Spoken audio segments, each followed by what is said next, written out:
You tell me when we're good. Somebody's, okay. Good afternoon and welcome to the New York State Community Commission on Reparation Remedies business meeting. We are excited that you decided to join us today. Today, we are in two locations. We are in the Bronx and in Rochester, New York. We will begin with non-quorum items, and then we will begin, once we have established a quorum with our secretary, we will begin with quorum-related items. So with that, I want to introduce myself and introduce my colleagues that are on the other side in the Bronx. But I'll begin. I am Dr. Charnel Hawkins, and I have the honor of serving as the chair of this incredibly esteemed commission. To my left, I will allow our parliamentarian to introduce himself. Good afternoon, everyone. I'm Stuart Mitchell, and pleased and honored to be sharing this day with everyone. All right, Vice Chair, we will pass it to you in the Bronx. Awesome. Thank you so much, Chair. I am Dr. Deborah Jenkins, the Vice Chair of this wonderful commission of 9, and we are all wonderful. And I'm happy to be here with my colleague to my left, who I will allow to introduce himself. I'm Dr. Ron Daniels, Commissioner residing from East Elmhurst, New York, and delighted to be here for this business meeting. Well, thank you, Dr. Daniels and Vice Chair Jenkins. We are happy that you all are safe in the Bronx, and we are enduring some snow here in Rochester, New York. Spring snow in March. Wow. But here we go. We're excited because today we have some updates. We have some new vendors that have joined our team, and as we've reported, we have been staffing up. Individuals have responded to our RFPs or RFQs, and we are happy to have the introduction of our economist team. And so today we have Coleman Bazelon and team here with us. And so I wanted to take a moment to introduce our economist team. Coleman, you are welcome to join us and introduce yourself by turning on your camera. He is joining us via virtual through Zoom. Thank you. I think the host has to enable my camera. They are doing that right now. I'm watching them get you together. There we go. So there we are. Welcome. Thank you. And we are excited to have you on board. Not half as excited as we are. So just to briefly introduce ourselves, I'm Coleman Bazelon. I'm the president of Public Interest Experts, which is the nonprofit organization that responded to your RFP and has put together your economics team for this endeavor. I'm going to just briefly introduce some of the partners we're working with. I'm also a principal at the Brattle Group, which is an economic consulting firm that put out a study on transatlantic chattel slavery 2 years ago. And on our team is also one of the co-authors from that paper, Alberto Vargas, who is a Brattle principal, as well as we have also as Brattle from the Brattle staff, Promise Sanyal and Jonathan Lee. They're on Zoom, and then in the Bronx in the audience is Logan Delvin Hoover. Logan, why don't you give a wave? I hear it's not very crowded there, but and then we also are partnering with Tia Palmero from Presto, who is a New York-based economist that's also partnering with us on some of the estimations. So that's who we are, and we're here, and we're anxious to to get direction from you guys about what you want estimated.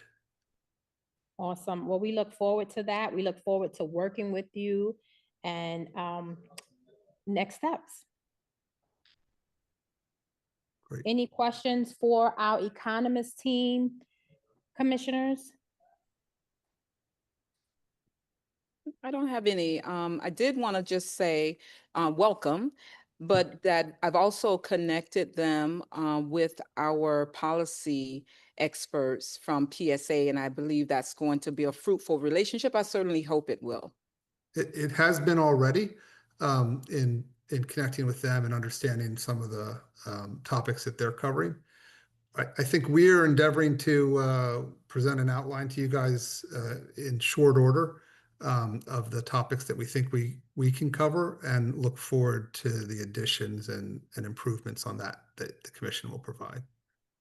Awesome. Well, we are excited and thrilled to work with you, and we look forward to the work that we will do in partnership. So thank you for being here today. And we look forward to, we're going to extend an opportunity once you get up and running to share some of your discoveries, some of your research, and the work that you have been doing once you get settled. So thank you. Fantastic. We really appreciate the opportunity too. And a couple of us will be there next week, by the way, at the economics public hearing. Awesome. Thank you. Coleman Bazelon, we thank you. Let's give him a round of applause. Very good. All right. So next we're going to introduce, and I'm not sure if Dr. Hayden Frederick Clark is here today, but he represents our public education coordinator. Is Dr. Hayden Frederick Clark on the call? Okay. Well, I just wanted to introduce Dr. Frederick Hayden Clark, who's not here with us today, but we'll give him another opportunity to join the commission and introduce the public education coordinator role that he will be leading, and just talk a little bit about the work. So we are grateful for that partnership. So we're making progress, and I hope the community sees that. Just want to remind you that we have a public hearing on March 21st, and we will be in Staten Island. And so I want you to please stay connected to our website, and so that you learn what's happening with the commission, and that is newyork.gov/reparations. And so as for old business, I'm going to hold on that, and I'm going to ask that we prepare for our presentation from Words Warriors. And Words Warriors is here, and Words Warriors is our vendor. They handle our strategic communication. And so we have Miles Kagan's here. Miles Kagan's III, I apologize, who's here, along with Rochelle is here, and we also have Jessica Lopez. So it's Rochelle Carey, Jessica Lopez, and Miles Kagan. So if they would join the call, we'd appreciate that, and we look forward to their presentation.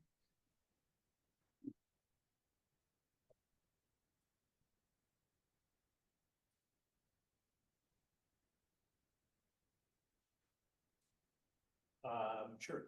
Hey, good afternoon. I'm Miles Kaggans, CEO of Words Warriors. Words Warriors is based here in New York State. We are a certified service-disabled veteran-owned small business, and extraordinarily proud to work with the New York State Community Commissions on reparations remedies. My team is assembled today virtually. I will introduce them as they come online. And over the next half hour, we will talk through the communication strategy to ensure that New Yorkers know about the Reparations Commission and to increase attendance at events.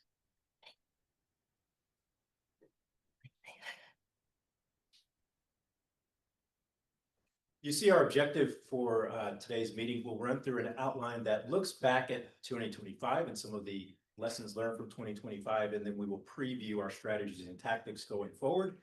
The advertising will be pitched by Jessica Lopez. She's joining us from Texas. Social media is pitched by Megan Sowersby. She is in Queens.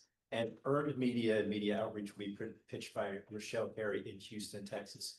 Finally, we will have a couple of recommendations for the commission, the commission staff, and some small requests. As I set the priorities for the commission, we wanted to ensure that we're accomplishing three primary things. First, we want to drive awareness and attendance at events. Attendance at the public hearings, but also supporting the forthcoming roundtable series, the 30 some odd events that will happen throughout the state. We want to help promote those events as well as highlighting them on social media and in earned media to ensure New Yorkers know that the commission is active and we're being good stewards of their time, taxpayer time and resources.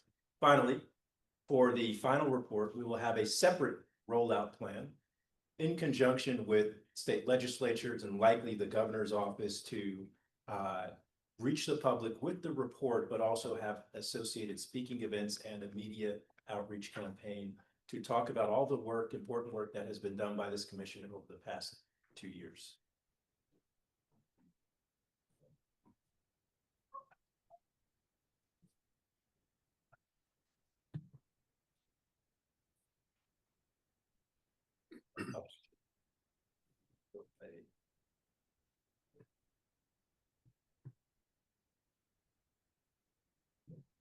All right, here we go.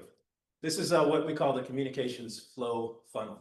Now, you'll see here that as we work from top to bottom of the funnel, we want to raise awareness.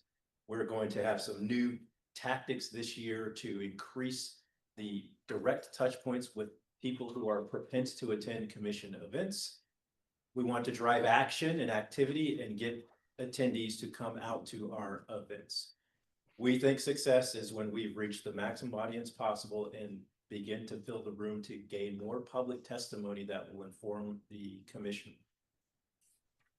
We'll take a deeper dive into all the new strategies, the new tactics for 2026, including direct mailing, e-newsletters, street teams, and text message SMS outreach. Some of the metrics over the past year plus. Our company came on board in this process in spring of 2025. We've supported 14 events since that time, some of those events in person, some virtual, and also including business meetings.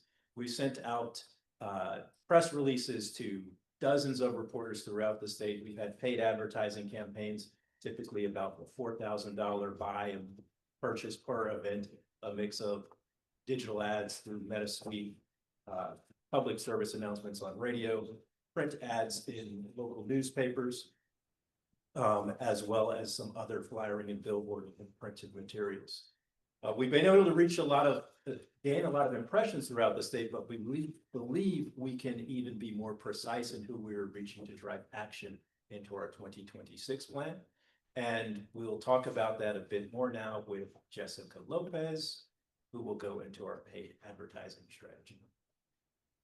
Before that, a couple of highlights. You can see there some of the printed materials and other collateral that we are able for attendees to receive, and also some of the screenshots from the earned media that we've had. I encourage all commissioners to follow us on social media. If you have Instagram, LinkedIn, or Facebook, NYSCCRR, we are easy to find, and we ask that you follow us and share it with your networks. And those who are here in the room in the Bronx or in northwestern New York, we also encourage you to follow. Some screenshots, including on the right side, working from left to right, a paid advertisement in the Amsterdam News. In the center, you'll see a banner ad that we pay for on one of the local news sites, and in the bottom of the screen, we have clickable 30-second public service announcements that have been on some of the local radio networks. The right side, you'll see one of the advertorials that commissioners have been asked to participate in writing, and those have appeared in the Amsterdam News. Let me get into some of the lessons learned in 2025. Overall, we recognize that there are areas we can improve, and we are a learning organization, not only within Words, but also within the commission. And we're quite thankful in recent weeks to have the hands-on cooperation, participation, and advice from Commissioner Tarrant Reed, as well as Commissioner Hoax. We work all the time on email, on phone, even text now with Melody and Jesse and the office staff. And we were able to get the support of the commission in the latter part of last year to increase the hours that my team could apply toward the commission. And that has enabled us to spend more time reaching out to this large state of New York.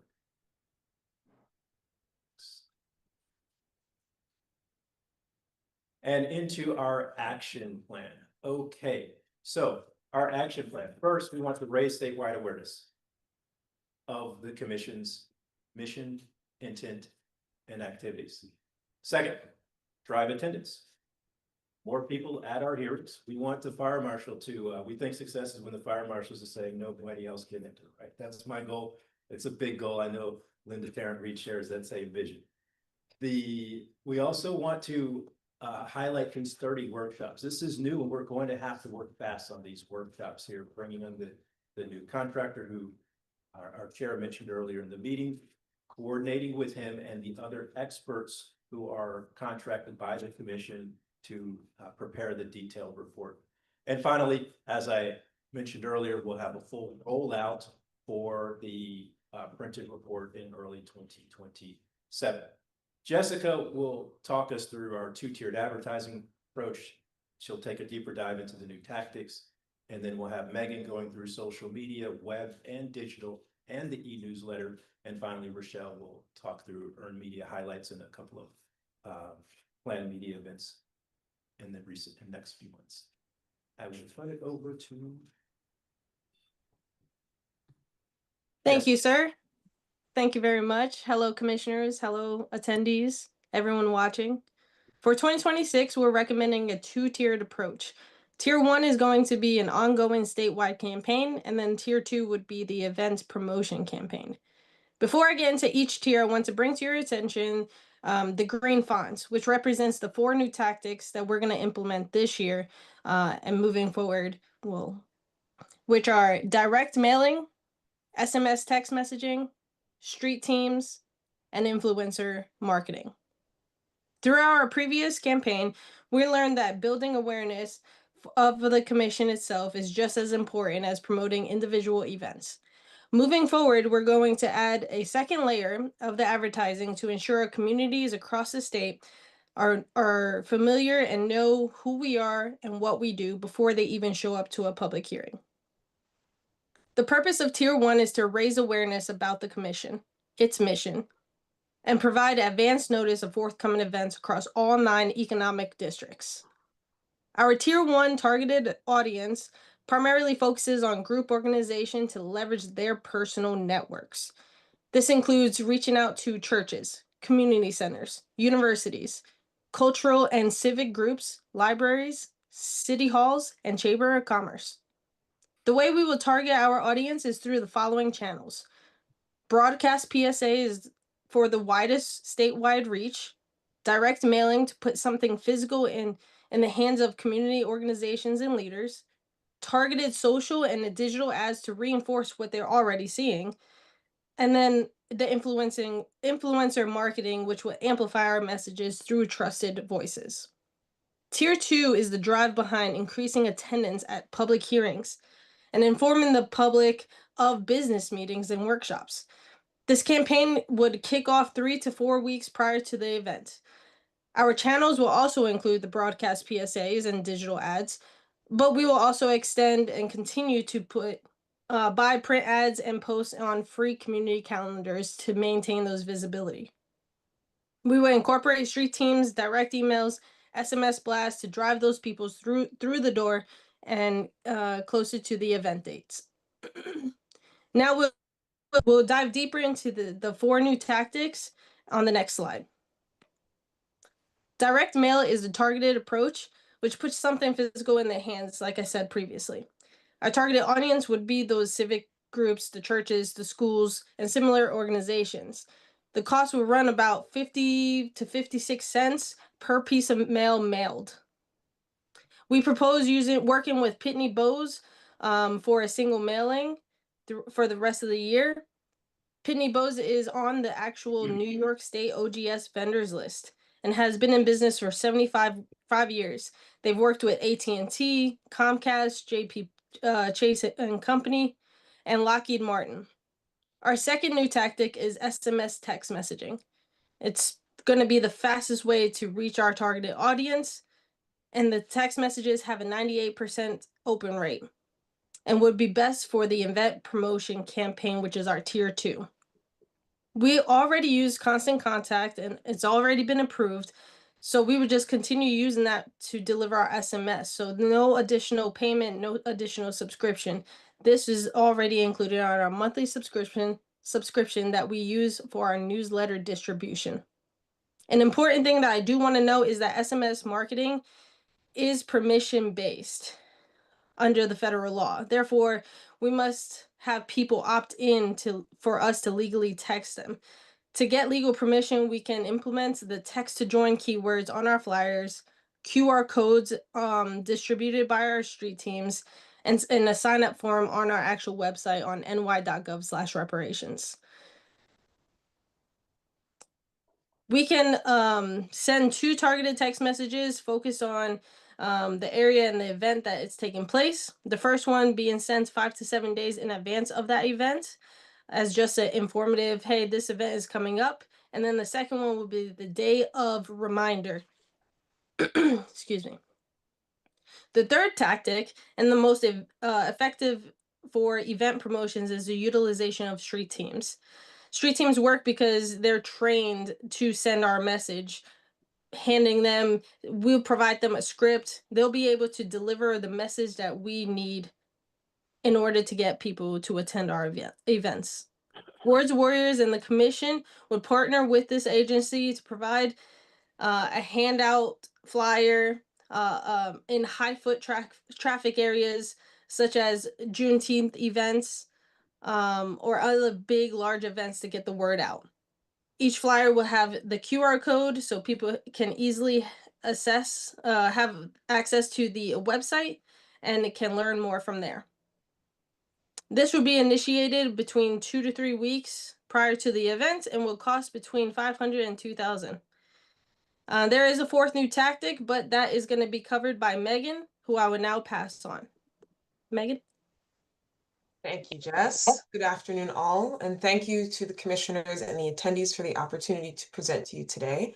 So I'm Megan, and I do digital and social on behalf of Words Warriors for the commission, and so I'm going to briefly walk through the commission's digital communication strategy. So first, let's clarify the role that social media plays for the commission. For this commission, social media is not primarily a marketing tool, it's a public access tool. The purpose is to help New Yorkers understand what the commission is doing and how they can participate in the process.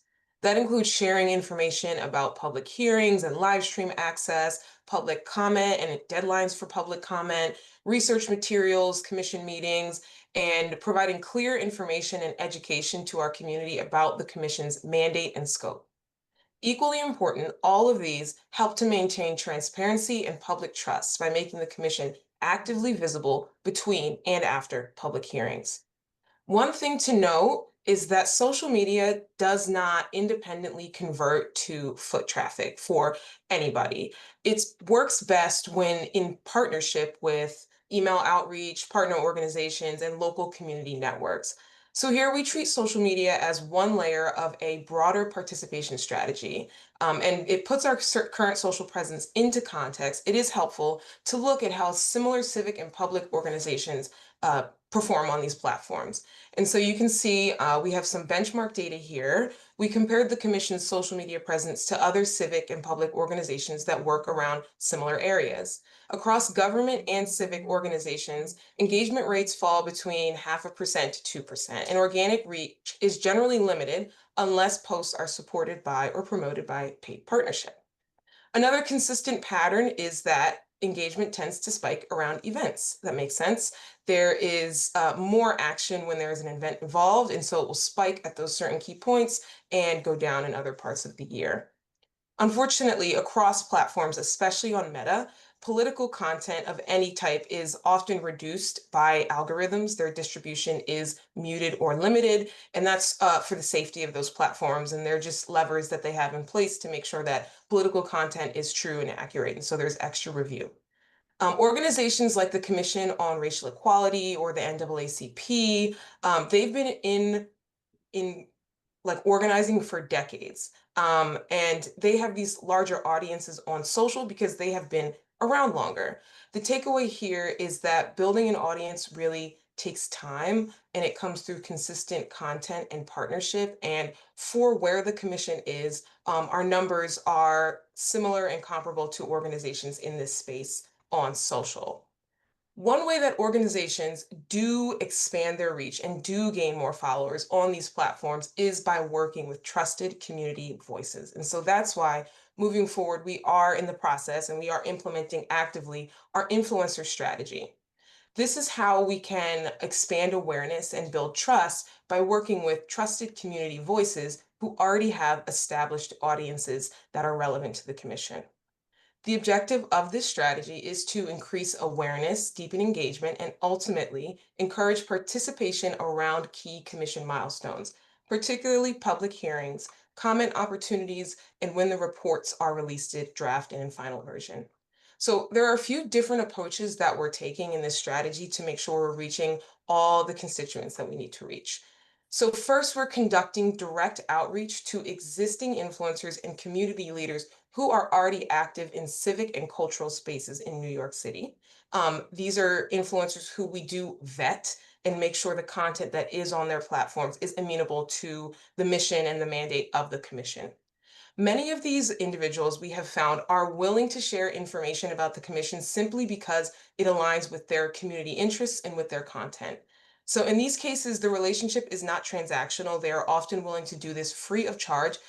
Instead of a brand promotion lens, they're often motivated by being able to be one of the first to receive information that they can share with their audience, which helps to position them even more as a trusted source for their community.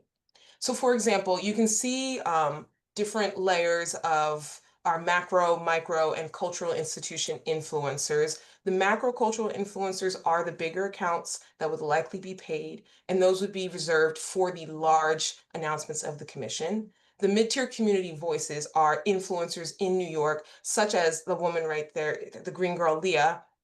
She is a Queens-based community gardening influencer who we have already engaged with to help promote the hearings in Queens and events related to Queens. So we are actively being engaged by people online who DM or message the commission and ask to share information. So the audience is more than willing to do this, and we had good success, and we're continue implementing that tactic.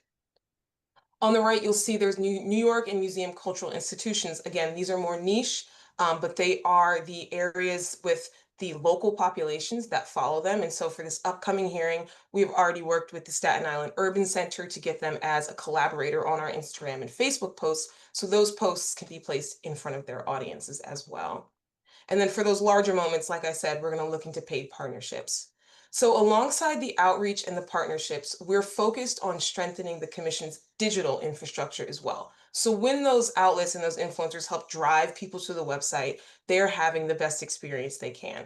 So between 2025 and now, we've made several improvements to the commission's digital presence to make participation easier. Since April 2025, we've helped to update the homepage structure so people can more quickly find ways to engage with the commission. We've added a frequently asked questions section to clarify the commission's mandate and answer those commonly asked questions from the public that we get online in DM and in messaging. We've also added a photo gallery to document the hearings and again, help improve and increase that transparency with our audiences, and an in the news section that we keep very updated, because when it comes to government and civic organizations, the number one things people are looking for is the content updated? Are they engaging with their audience? They don't want to see content from 2 years ago as the last post, so we like to keep these things fresh and relevant. Taken together, these updates make it easier for New Yorkers to understand the commission's work and find ways to participate. Another important channel for reaching people who have already engaged with the commission is via email.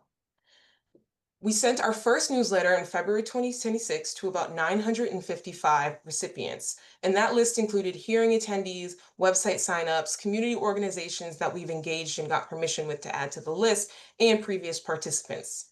The email saw an incredible 60% open rate and an 11% click rate with very low unsubscribe numbers, which was a great sign. It showed that people are interested in the opportunities that the commission has to offer and that they want to follow or participate in the commission's work. Because of that, emails become one of the most reliable channels for maintaining ongoing engagement with people who are already paying attention to the commission, and moving forward, it will be a monthly newsletter where we have key touch points with our audience. Those are the primary channels we control directly. Another important way that the commission's work reaches the public is through earned media coverage, and I'll turn it over to Rochelle Carey to walk through that. You're on mute, Rochelle. Sorry about that. Thank you very much, Megan, and thank you to the commissioners for your leadership and for allowing us to be part of your team. And hello to everyone who is watching right now. So, as Meg mentioned, earned media. Let me explain what that is. It's exactly how it sounds. It is news coverage that the commissioners, the commission, and the work of the commission earns. It is not paid media. It is not paid advertising, although that has a place in the bigger picture. But, you know, sometimes you'll see a talk show on your local news channel in the afternoon, and there will be a paid guest on there, and the segment's 10 or 15 minutes.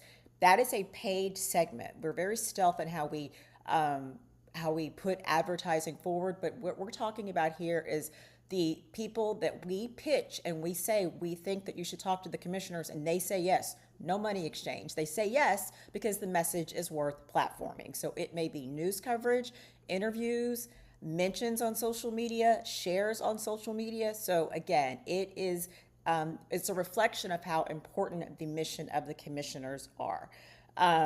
So the picture that you see right there in the middle, that is Commissioner Hawkins being interviewed by the anchor Tom Eschen at CBS 6 in Albany. Dr. Hawkins has done this 10 times in the past year. Not all with Tom, although he has circled back and asked for more interviews. But Dr. Hawkins has had 10 earned media appearances. That is across television, radio, podcasts, digital, and print. Reaching people in Albany, Binghamton, Buffalo, New York City, Syracuse, and Utica. And once we crunch the numbers across all those cities and all those platforms, there was the potential to reach an audience of about 5 million people. So yes, we have kept Dr. Hawkins very, very busy. And we've got a few other things up in the pipeline that I'll mention in just a moment. So let's talk about what has worked, how we got to that point. Direct email pitches. That is the most effective way to do this. Yes, we absolutely send press releases to reach all of the outlets, but the way that we get the most success is when we send email pitches to reporters and when we follow up with phone calls. It's those relationships that actually matter on every level, local, state, and national. Particularly, we've had success with ethnic media. A lot of the people that are on our contact list, which is a list of about over 150 outlets, a lot of those are connections that came from you, the commissioners, telling us, make sure you add this to your list. It is on our master contact list. This is also another way we've been successful is with community outreach. We have sent literally hundreds of emails to members of the community, whether it's elected officials, civic groups, churches, schools. The reason being, some of the people that are on the ground in those neighborhoods, some of them have more direct access to some of the local journalists than even I do, because they see them on a regular basis. So we want to make sure they know what the work of the commission, so they can also help spread the word, and that can increase the chance of local media covering what we're doing. So we're going to do all of that. We're bringing that into 2026 in addition to a few other things that we want to do. The focus, as Miles said at the beginning, is to increase statewide awareness and credibility for the commission, to drive attendance to the hearings, to turn the earned media into something that can be reusable content that can make Megan's job easier. We want to give her things to post on social media, things to put in the newsletter to continue to raise awareness of the commission. We do feel that once we get closer to the release date and the report actually being public, we will have much more success on a national level. We have pitched, for example, the Code Switch podcast on NPR. We'll continue to make that pitch. We actually have a couple of things in the pipeline this morning. I spoke with Roland Martin's producer, Carol Garnett, told us we can have 30 minutes next week on Roland Martin's network. We also believe that once the report is actually out, as I said, we'll have more success with national outlets. That includes the Breakfast Club. I realize that much of what Dr. Hawkins has been talking about this year is very local, very regional, making sure we get people and the meetings. But there isn't something to say about what the commission has recommended because you have not gotten that far. Once we get that far, there's much more to talk about in a lengthy national interview, and we will absolutely secure those interviews for you. We want to activate more commissioners' voices. We'll get to that in a moment.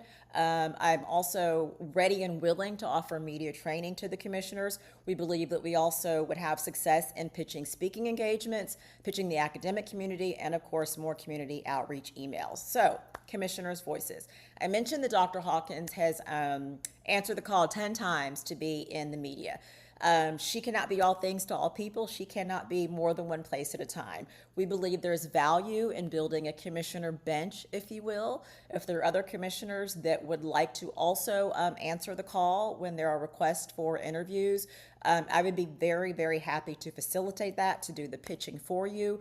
We feel that you all are on this commission because of what you bring to the table. And we feel like there's something to build upon with that, with your expertise, with your network. So I could either send you a questionnaire or you can send me an email, but I really want you to think about what else we can do to build a commissioner bench. We want to elevate your voices because we believe it elevates the work of the commission, and it elevates the reparations movement as well.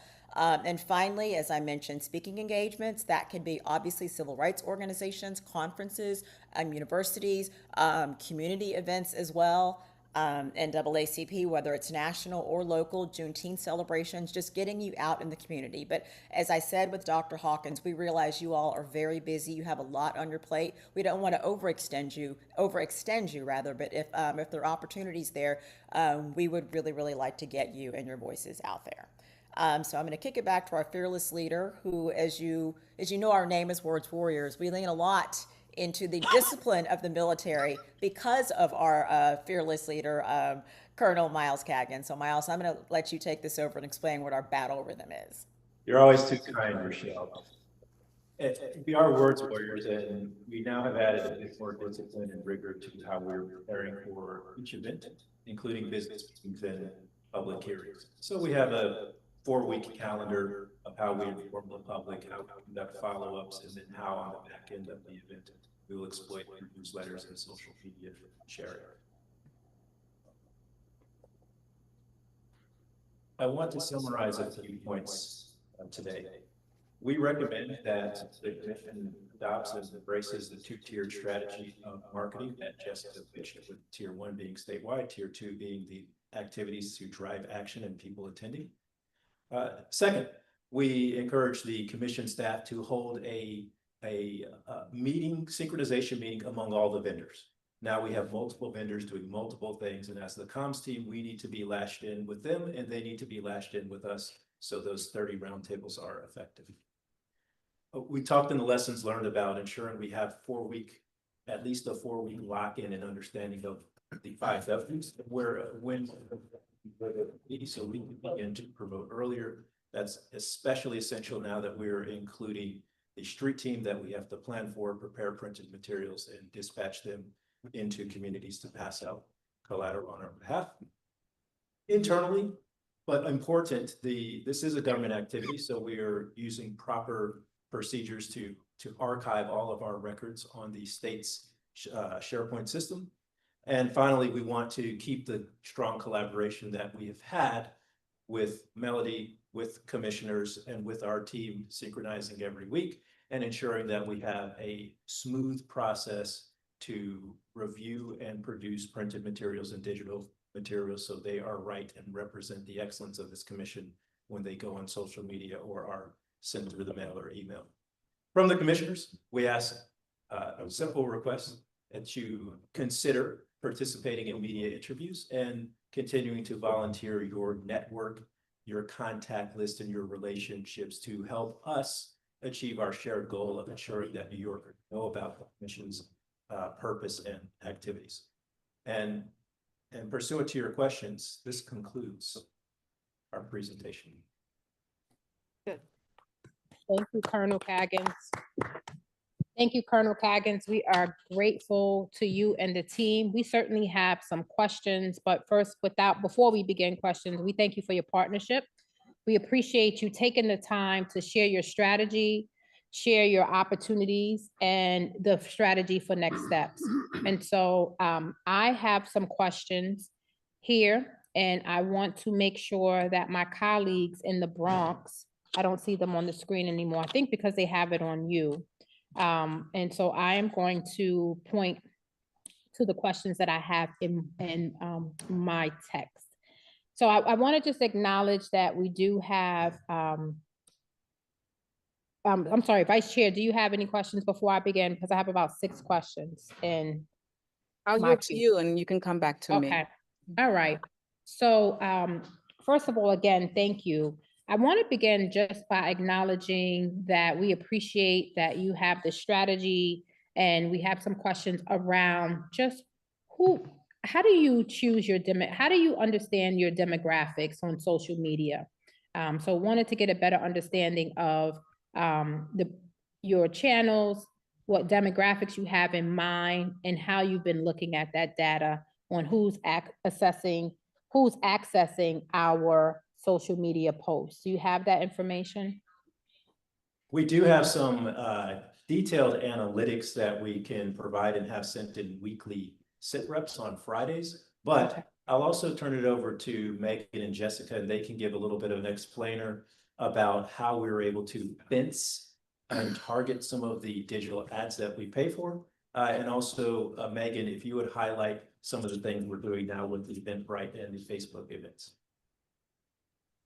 Sure, I think that's a great question. So one of the key fence posts that we use to choose who's receiving certain content is geographic fencing. And so, for example, with Staten Island, we put in all of the zip codes that are relevant, not just to Staten Island, but Brooklyn, Queens, and Union City. We want to make sure that everybody, all community members in that area, get the chance to see the content. We don't highlight or silo by race or gender or education. We make sure it's content that is accessible to everybody in that geographic area. What we do use as some sort of demographic qualifier is political interest. So if people are interested in civic engagement, volunteer opportunities, local government, we prioritize showing our content to those people because they would be more likely to engage and go to a civic community event. Awesome, thank you. So a couple of more questions, and about this time the questions are related to the direct mailings. And so wanted to know about how much direct mail are you engaging in? Is this weekly? Is this monthly? And we know that direct mail is typically expensive, and it takes probably about 9 physical mailers for folks to even recognize that they need to open it, even if we're trying to get someone to vote for a candidate. It takes a lot of efforts, a lot of touches. So how do we use the direct mailers to get more people into the locations at meetings, and especially as we're preparing for the education sessions that are coming up? This is Miles. This week, or in the past couple of weeks, we've had our first outreach with the direct mail vendor. And so we're still establishing the timeline that we would send. What we plan is only one mailer. That mailer would give as much for notice of commission events through the end of the year, but also is to raise awareness. And our target for the mailing will be leaders of civic groups, churches, fraternities, sororities, elected officials, political party leaders, those who have their own networks where they can get something in their hand that feels like an invitation that would encourage them to share among their broader networks. The direct mailer would also have the QR code so they can access our digital footprint, social media, and sign up for our social media. But it is just one of the 4 strategies that we have added this year, Madam Chair, for outreach to the public. Okay, so this has been the first attempt, so more to come on that, and you'll share that data. So specifically to the broadcast PSAs, what channels are you using? And do you have a specific demographic in mind for the PSAs? For the radio PSAs, we have gone to a mix of urban radio and AM radio. And in one of your backup slides that you'll receive digitally, you can actually hear one of the 30-second PSAs. We will continue to use those radio stations to reach out with 15 and 30-second PSA slots to promote specific events, to drive more attendance at the events. And also, as we reach out to the radio stations, it creates a conversation to lead to potential interviews on radio talk shows. So Colonel, one of our challenges has been to get people in the door, to get people in the room. And so how do we use the strategy, and how do we get the strategy to really help us to get more people targeted into the door? Because we found that it doesn't seem that we've gotten the number of individuals that we've expected. And so do you believe that this new strategy will get more people in the door, or is it going to be more awareness?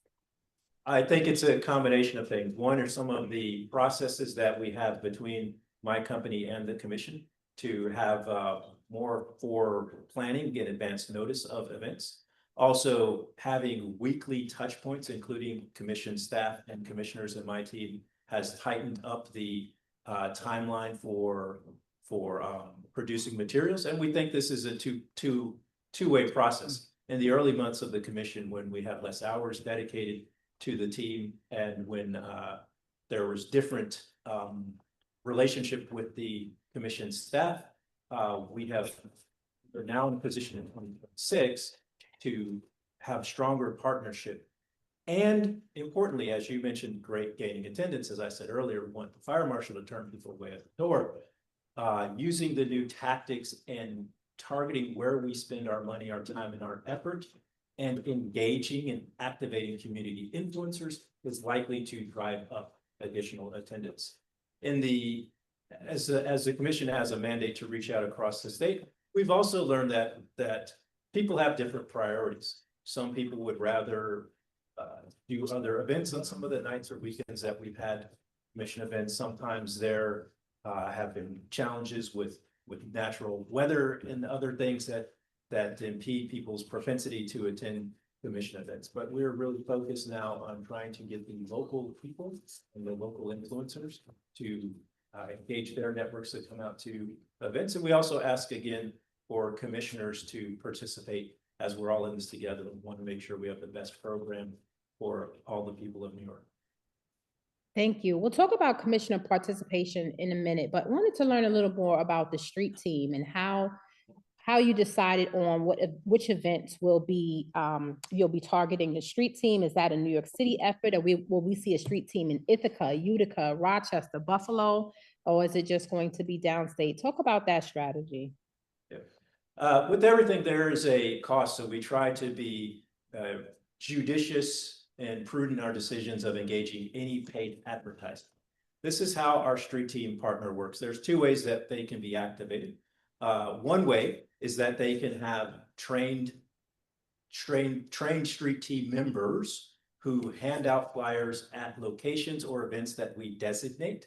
The second way is that the street team goes out to businesses or other entities and drops off flyers, but does not do a persistent hand-to-hand engagement with the public. For one member of the street team to work 1 hour, the cost of their participation is $47.50 an hour, and they have a 3-hour minimum.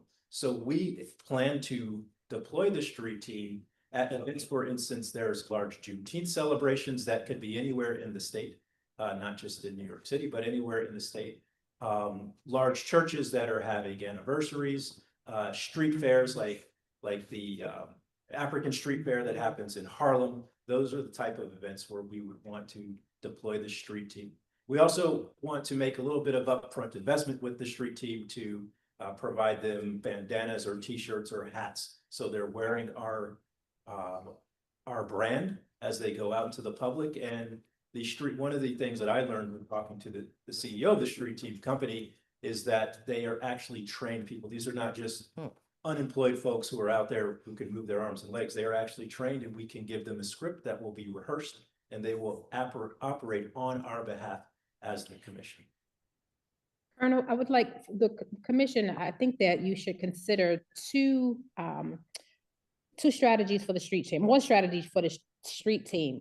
I think if you could consider school board meetings, that could be a possibility, because those are folks that are highly engaged that attend those meetings. And also from your influencer strategy, if you can consider elected officials, and they may be an opportunity for your influencer strategy. Community board members as well. That's an opportunity. I want to pause to make sure in the Bronx, because we do have a couple more questions, but in the Bronx that there are no questions from the commissioners there. Yeah, I have a couple, Chair. Yes. And I sort of wanted to zero in. So first of all, thank you, Miles and team, for doing such a great presentation thus far. Obviously, it has given us a few questions, just a few, and we just want clarity. And we want to recognize that Commissioner Daniel Favors has arrived, Chair. We actually have quorum when you're ready. Back to the SMS texting. Where are you gathering captured data to send them out? And it's similar to the chair's question as to the demographics, because I feel like with SMS texting, it needs to be a little bit more precise than a broad stroke. So can you share a little bit about how you're doing that? What has been your results? Megan can describe the SMS, and this is something that we're just now initiating Okay. in our 2026 It, acts. so you've used it already in 2026, or you're preparing? I know the snow messed us up in February, but That's right. I guess we are in March of 2026 now. So these are tactics going from March of 2026 till the end of the commission. But Megan can describe the process. Sure. So the SMS, the way we're collecting those messages or those numbers, as Jess highlighted, is it has to be an opt-in legally. We cannot send a text to anybody who hasn't agreed to be part of that. We have a few channels where we can collect the phone numbers of the people we've already had. One of them is that newsletter. They all did opt in to be on that list. And so we can send a message out, and we plan to send a message out to say, hi, would you like to join this SMS list to hear from the commission? Additionally, when people go on the website to sign up for the newsletter, and we're also going to be running paid ads on social, getting people to sign up for the newsletter, they can opt in when they're putting their email in. Would you also like to hear from the commission via text? And then they put their phone number in. So then we plan to build the list with the people we already are engaging on social and digital and really consolidate that. As a commission, it could be also quite helpful to have a QR code come up at the public hearing, at the next public hearing, that members of the audience can scan, and it can say, scan if you'd like to sign up to receive emails and texts from the commission. So those are various channels where we plan to get people's consent to reach out to them, so that way we can have that more highly personalized touch point. Does that answer your question, Commissioner? it does answer my question. I think my concern is, well, obviously the legal aspect of it is fine. We understand that. We all experience not opting in, right? But I think my concern is, have you, along with the operations staff, we have the sign-in sheet at all of our meetings. Have you tapped into those? Because what you just said was from the email base, and it sounds like it's a different set of demographics or people. So are you planning to add those, requesting those from the commission?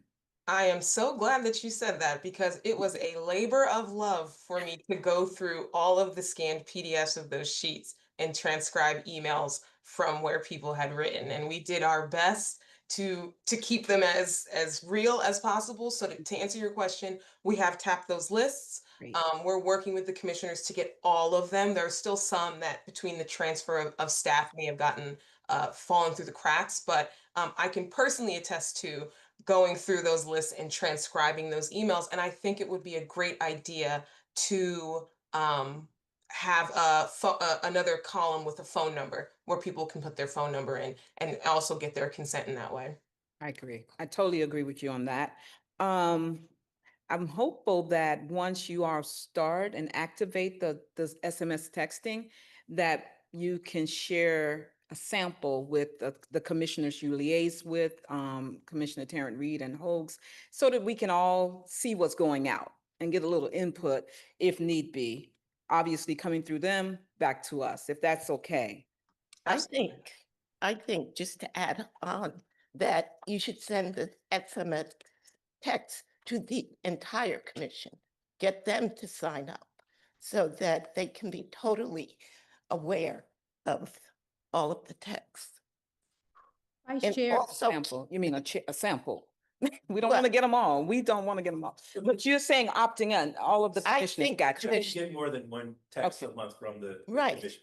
Okay. We're not running like a political campaign and trying to raise money. Right. Okay, gotcha. and I Fine. think that will, help the commissioners be educated to the process.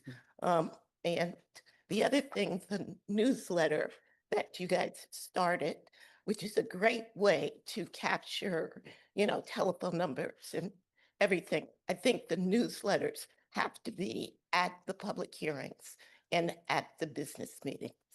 So folks who come to these meetings can take the newsletters away.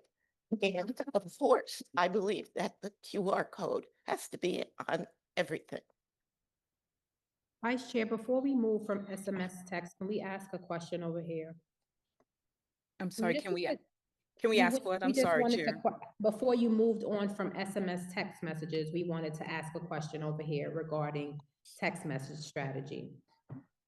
And we wanted to know if you could have you considered purchasing list from the New York elected officials campaigns that they typically have SMS text messaging campaign. They also have direct mail campaigns. Have you considered them as a resource to purchase lists? This is Miles. We did consider purchasing lists, and just our quick survey of the cost of purchasing lists, we did not think that was worth the value to purchase those lists at tens of thousands of dollars. Without being able to measure the return, we therefore looked at more of the opt-in nature of sending the SMS, which also is fully compliant with all of New York State's privacy laws, since we are a formal government entity and not an independent campaign. Thank you, Colonel. I just have, no, please. I just had a couple more questions, but also a comment. Wanted to thank you, Rochelle, for offering, and we know that this is costly, media prep services to the commission for those who might be interested. So thank you very much. Absolutely. Also,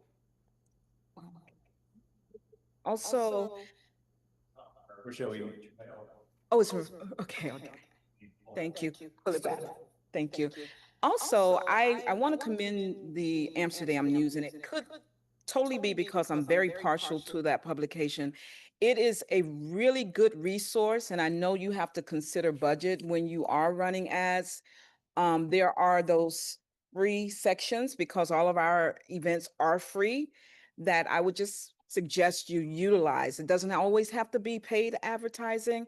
They are a huge resource for the Black community in New York City and even beyond. And I believe we should just really tap into every opportunity we have there, as well as with WBAI. I didn't get the specifics on how you've utilized them. Maybe they're one of your paid ads. I'm not sure. But our own Dr. Daniels has a show on that network, on that radio station, but it keeps the Black community connected. Those two entities, unmatched in my opinion, but obviously my colleagues may have something to add. And I'm just encouraging you, turn every stone, use whatever's free, because I know you have to manage the budget. yes, and to your point, that you have screen captures of Amsterdam News. Jessica can talk about the paid spots that we've run with them, and also WBAI for PSA is public service announcements, but we are also really trying to pitch WBAI for having commissioner interviews in their various news segments that hit our community. Commissioner Linda Tarrant-Reed has foot stomped WBAI several times, so that's why you see them on the slide, and they're on engagement. Thank you. Thank you. I want to mention here in Rochester, we have WDKX, Black-owned radio station. In Buffalo, we have WBLK.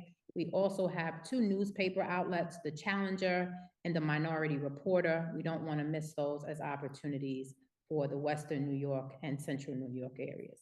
I think we included those on our media contact list. Yes, all of those outlets are.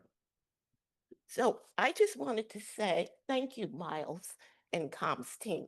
It's been my pleasure to work with you guys since August, and you've really interpreted some of the suggestions brilliantly.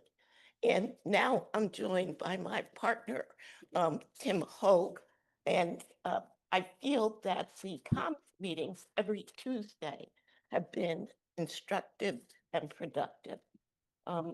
I do not have any questions since we speak every week, but I appreciate this wonderful PowerPoint, and congratulations.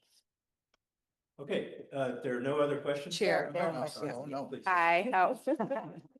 Hello. I've been watching, and greetings to everyone. My apologies for joining you late, although I thought I'd scheduled enough time to get here from Brooklyn. Clearly, public transportation and I did not coordinate effectively. So thank you for your excuse of my late arrival. I wanted to say I appreciated so much the work being done to rectify what have been some gaps in effective communication over the course of the past year. I am pleased to hear that you have not yet implemented the plan, because I was going to ask at what point would we see something different in terms of attendance, because as you can see here in the Bronx, we are very sparsely attended. So I presume that that's because the new plan has not yet been implemented.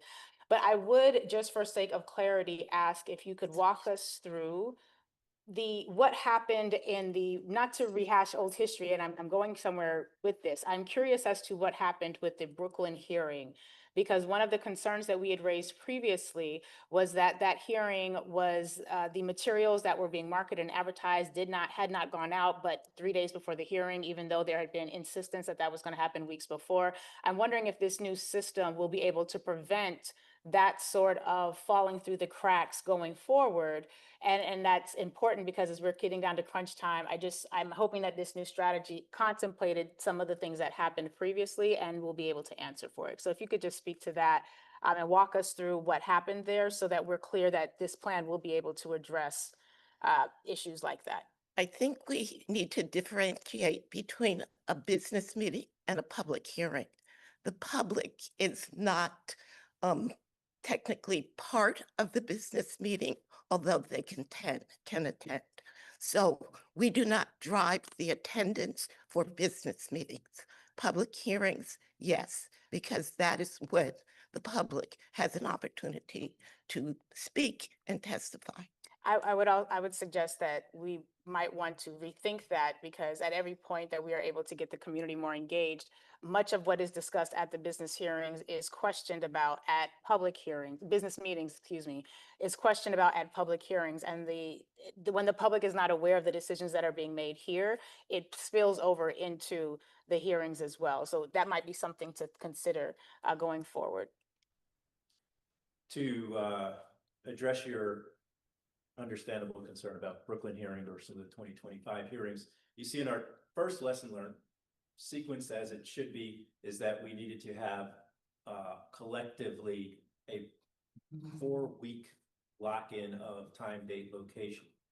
Second, and importantly, we are now collaborating with the commission staff and designated commission communication representatives weekly on Tuesdays, but also sometimes other touch points if there are last minute changes, or perhaps we know the 5 Ws of an event, but later on we're adding a guest speaker or a theme, and we're able to ensure that we are getting initial information out, followed on with details later. Last year, we might have waited until we had everything to put information out, when it would have been better just to get the 5 Ws onto the street. Now we're also added the new tactics that you've been monitoring in this meeting today. And so first run of this will be a Staten Island meeting, but there should be an expectation in Brooklyn, in Bronx, and other locations with high densities of people who would be propense to attend our events, that they would attend, and that there be maximum attendance. And that is our goal, and that's what we're leading into for the remainder of the mission. Thank you for that. I'm curious as to whether or not you have a list of Black-owned and Black-facing media outlets that are incorporated in the outreach, not just for New York City, but statewide. Yes. Okay. And I'm curious as to the budgeting for purchasing ads. And I noted that you had mentioned during the social influencer conversation that there was an understanding that because they were eager to promote the information, that paying them was not necessarily in alignment with where we were going. I would question that, and I would suggest that, and if I misunderstood, please certainly correct me. But the idea that smaller accounts that are doing the work of being a trusted voice would not be paid, I think is something that should be revisited. It's particularly because we're talking about reparations and compensation for labor provided. And so I would strongly urge, if I was correct in my understanding there, I would strongly urge that that not be the approach, and that we not look to the smaller accounts to carry the weight in the absence of compensation. And then I was curious as to whether or not there were Black-owned entities that had been identified and evaluated who could have filled in the function that we're going to be looking to Pitney Bowes to engage in. For the, on their last question about Pitney Bowes, our directive from New York State Office of General Services is to go with vendors that already had a statewide contract or the vetted vendors list. Some of those vendors, some of the, let's say, if you wanted to buy printer ink, there's probably 30 vendors. Some of them are minority, women-owned, veteran-owned businesses.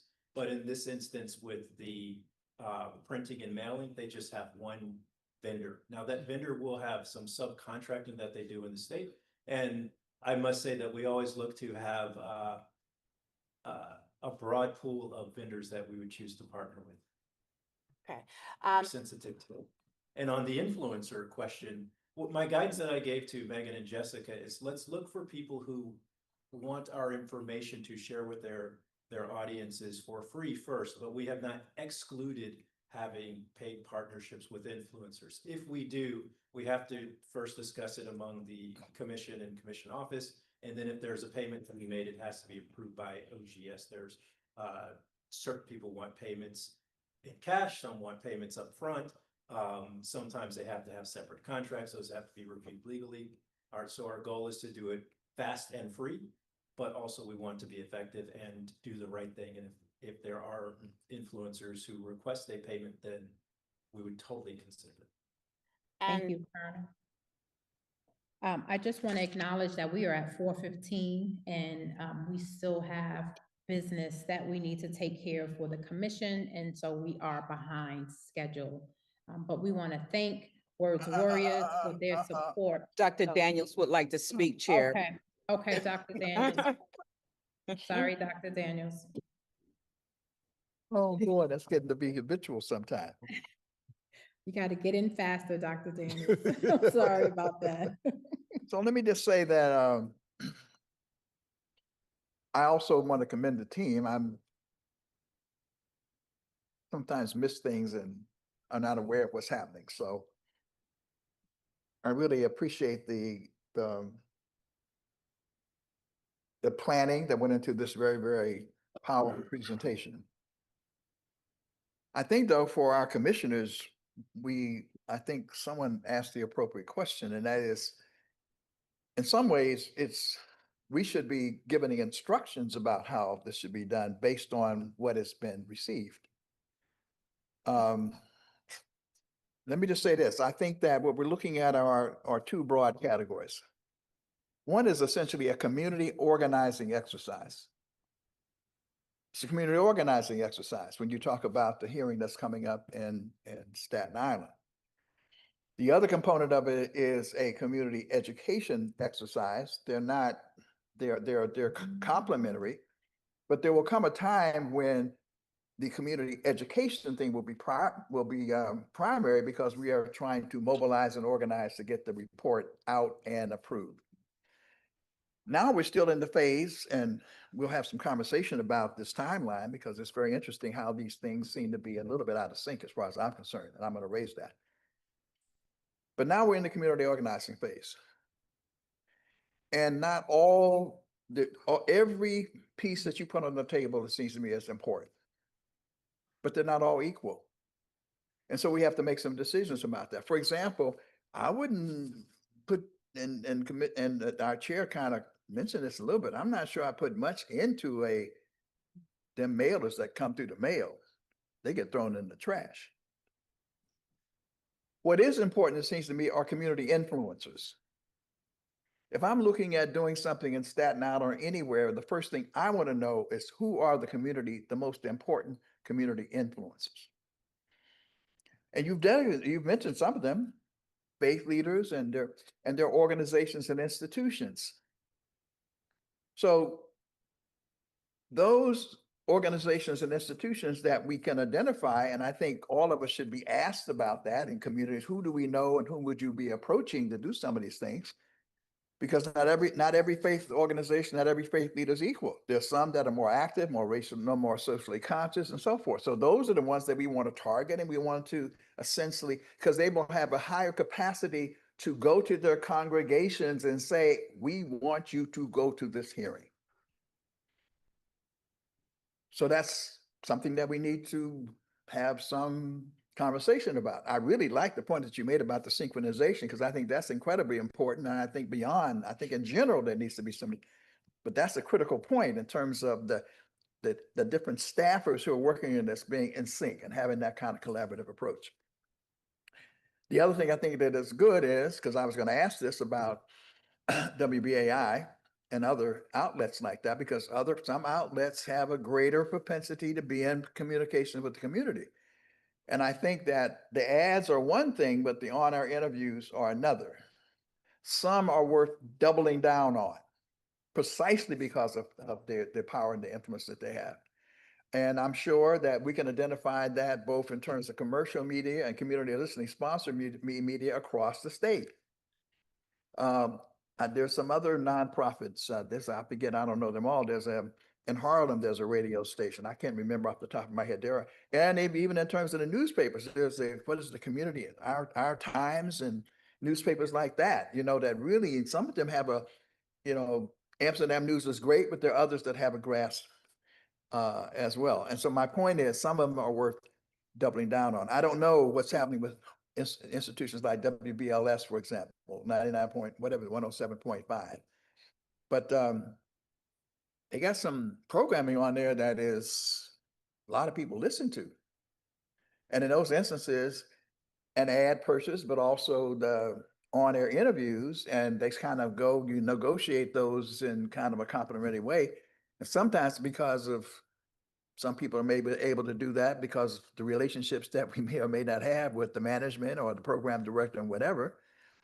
But some of those are worthy of doubling down on because you're going to get much more so-called bang for the buck, so forth.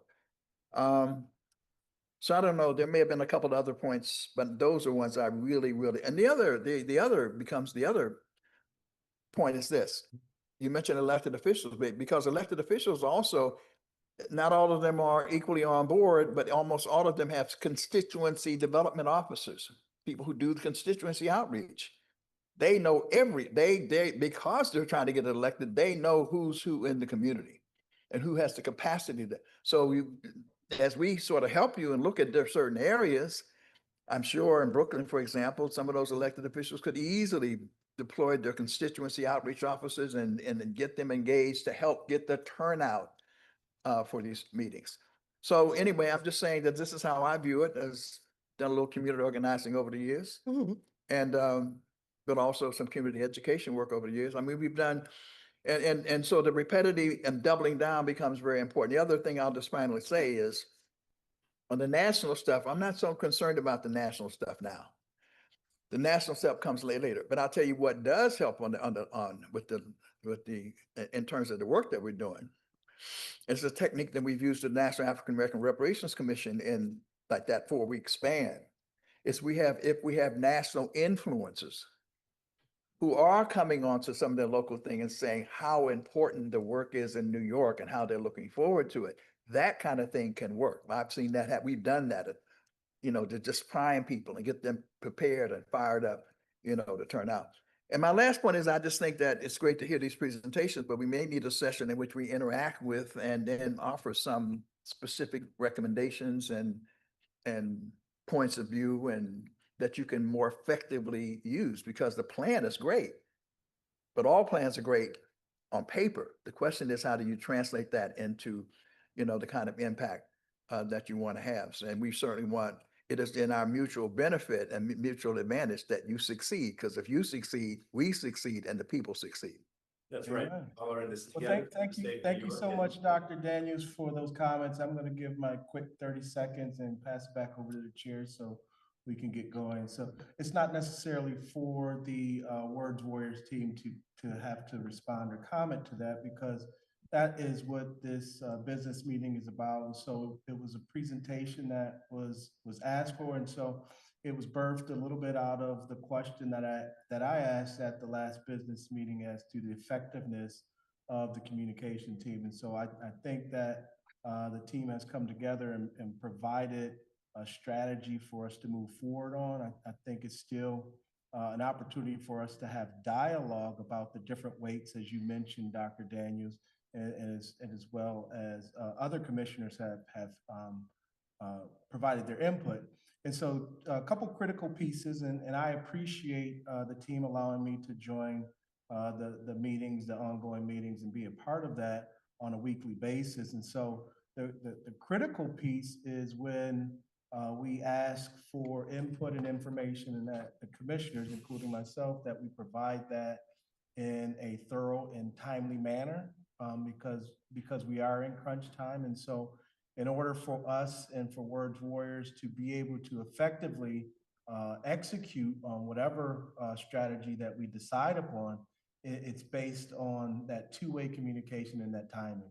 And so the last thing I'll say is that if there are inputs or suggestions that commissioners have, Commissioner Terrence Reed and myself, with Commissioner Terrence Reed being the primary and me being the secondary, we are the conduit to the communications team. So if there's stuff that you're saying, hey, we want to get in front of, we have suggestions, then I suggest you use your fellow commissioners that are tasked with being the interface for that team. So I just want to say, great job, great work bringing this together.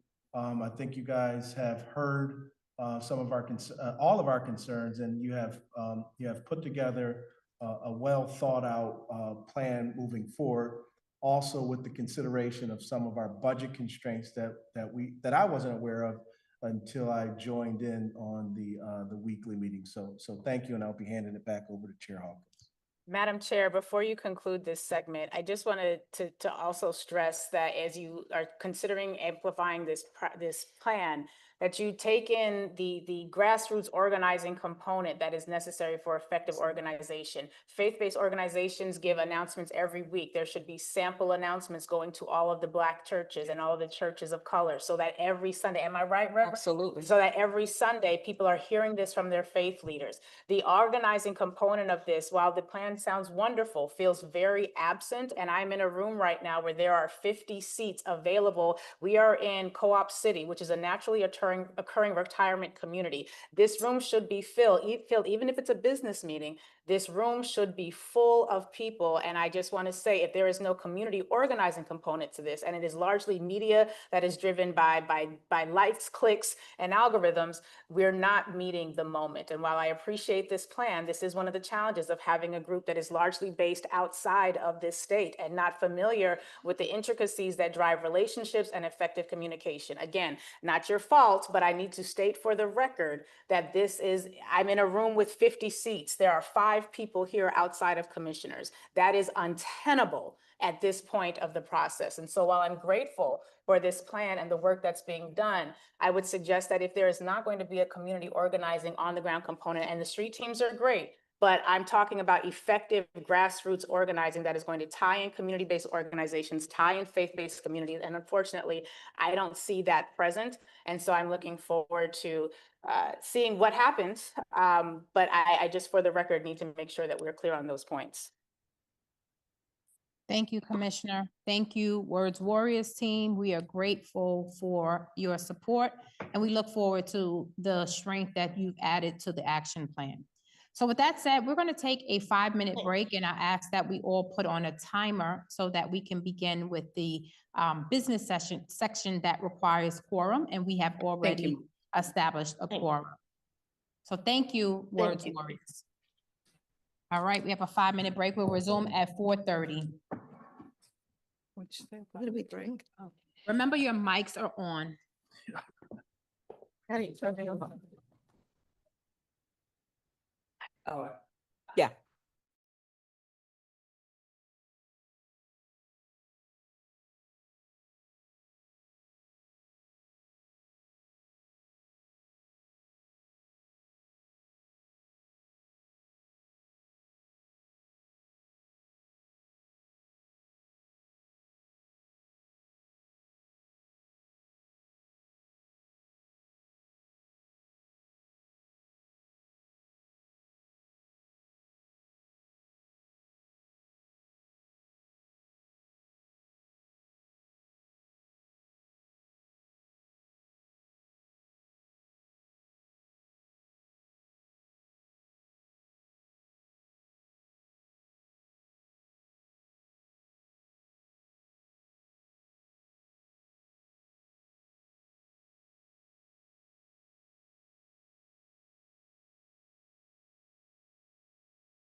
I love that. We have music. Welcome back to the New York State Community Commission on Reparation Remedies Business Meeting.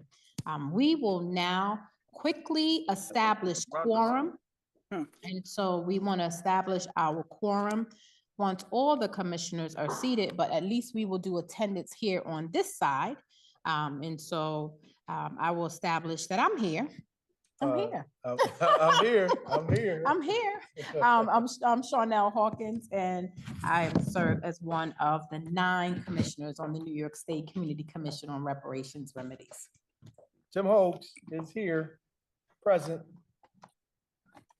Okay, well, we'll toss it to Brooklyn. Can you guys hear me okay? Oh, they can. We can hear you, Madam Chair. President Okay. Louis Daniel Favors. Yeah, we have 2 people who are still outside the room. This is Commissioner Daniels, and the other 2 we're waiting to come into the room. Co-chair Jenkins and Linda Tarrant Reed will be here momentarily, hopefully. Okay. They ain't see that 5-minute countdown on the screen. I am going to just provide some hiring updates. Hopefully they'll be coming soon, but at least I'll provide a hiring update for the executive director position. And so, as you all know, we have the executive director position that we're excited to get started. We've selected an executive director. So far, let me just go through the list of who we've selected. So I mentioned earlier, for those that are just joining or those who missed the earlier section, we introduced our public education coordinator. They didn't have an opportunity to come, but they are Black Print Education Consulting led by Dr. Hayden Frederick Clark. And then we have our economist and public interest expert corporation. And we heard earlier today from Coleman Baselin. And so we're grateful for their support. So we are going to toss it back to the Bronx and continue our establishing of quorum.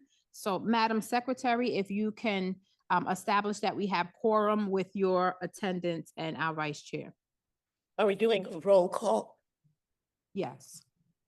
We've done that. It's on you. And so if you want to do it, Commissioner. Yes. Yes. Dr. Chanel Hawkins. Chanel Hawkins is here. Dr. Deborah Jenkins. Present. Linda Tarrant Reed, present. Jennifer Jones Austin. Excused. Louis Daniel Favors. Present. Dr. Ron Daniels. Present. Timothy R. Hogue. I'm here. Linda Brown Robinson. Absent. Dr. Derek Hamilton. Madam Chair, we have a quorum. Thank you, Madam Secretary. We appreciate you confirming that we have a quorum. With that, we would like to approve the minutes. So, Madam Secretary, it's in your hands. Madam Chair, I'd like to review the minutes again, because when I looked at it, there were things that I needed to peruse. So Okay. I'd like to not do that today. Okay. Thank you. Are there several things that you can Yes. amend, during this, or no? No. Okay. Thank you. Okay, thank you, Madam Chair. So we will not Let's approve the table. January 9th minutes. We will table that for the next meeting. Next we'll move to old business. So for old business, we have PSA follow-up to deliverables. And I just wanted to report that PSA did share with us their deliverables, and we are in the process of reviewing them. So I just want to establish to the commissioners that that is in process, and we thank you. We also have to revisit the absence policy. So that was one of the areas that we need to revisit on attendance for commissioners. And that's something that we are continuing to review. And so we'll put that back as an agenda item for next business meeting. Vice Chair, I just want to make sure that I am correct with that. You're correct. Thank you, Vice Chair. The next section, the next area is defining harms, and I'm going to table that for our updates, because when we provide our liaison progress updates, we'll hear more about defining harms. Any other old business that I may have missed, commissioners? I don't think so. With that, we will move to the hiring updates. So as far as hiring updates, we are excited to already share that we've had established our economist and our public education coordinator, but we are in process of hiring our executive director. We are waiting on, we have more questions on the side of OSC. Remember, we go through the New York State procurement process, and that process is with OSC. So more to come on that, but we're still waiting. We're hoping for an approval in the next 2 weeks. We'll keep you posted there. With that, I want to know if there are any questions before we move to the liaison updates from our fellow commissioners. So with that, I'm going to pass the floor to Commissioner Laree Daniel Favors to provide us liaison updates for General Counsel. Thank you, Madam Chair. I would just like to say that how helpful it has been to have the guidance of our General Counsel, and the team that she is working with has been much on the case as it pertains to ensuring that the work that we are producing will pass legal muster. You all will have received, if you have not already, documents from our General Counsel relating to the need to revisit the definition for reparations. I strongly encourage all commissioners to review that documentation carefully. We are going to, and not today, of course, but we are going to have a discussion about the definition. General Counsel Sneed Williams has laid out for us some important instructions and guidance on how that should be revisited so that it will be able to pass strict scrutiny and other legal muster evaluations, if you will. There are certain tests we're going to have to be able to establish. There are certain frameworks we're going to have to be able to fit our remedies into. And so I want to thank the General Counsel for providing that. We will need all commissioners to review that information so that we can have a robust discussion. And I would suggest, because of the nature of the conversation, I would suggest that we think about small group formats so that we can thoroughly interrogate the information and then come back collectively at a future hearing, so that, or future meeting rather, so that we could discuss more broadly once we're clear on the guidance that's been provided. You will also have received a series of documents, including bylaws and other materials that allow for the formalization of this commission. There is also a conversation relating to insurance. All of you by now have received emails about this. I cannot overstress the importance of responding to that email so that we are able to ensure that that open issue is closed sufficiently. So I don't know if our General Counsel has anything that needs to be stated today.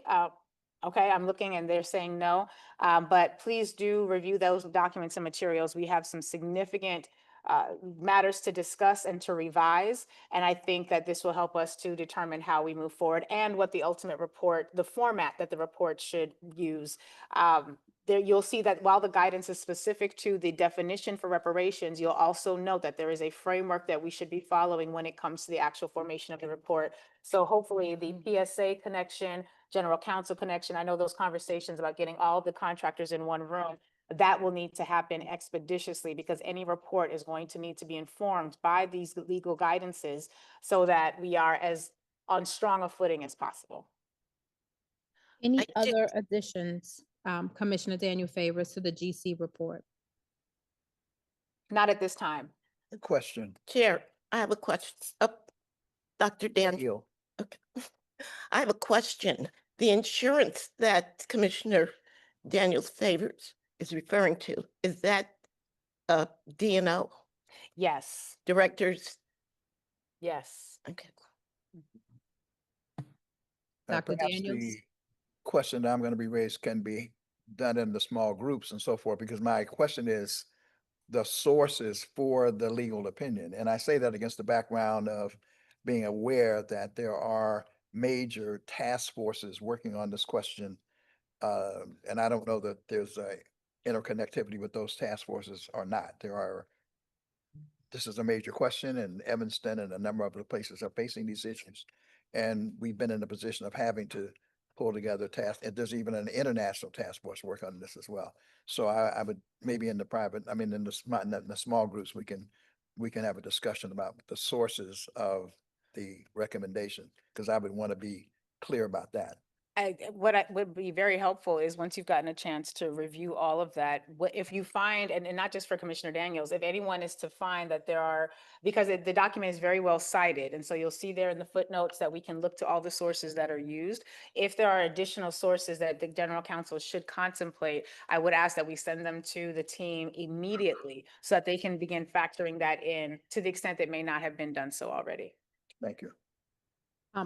I just want to acknowledge that we have our operations manager here, Melody Harkness, and I will just confirm that they are working, Melody and Jesse, our operations team, are working on small group meetings, but we also should just put on the table that we need to have that meeting with all of our vendors and get that scheduled in the next 2 weeks. And that will be critical that we have that meeting.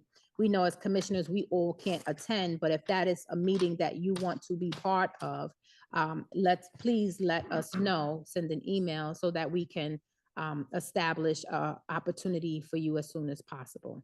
And Chair, you're referring to the all of our vendors. The all vendors meeting.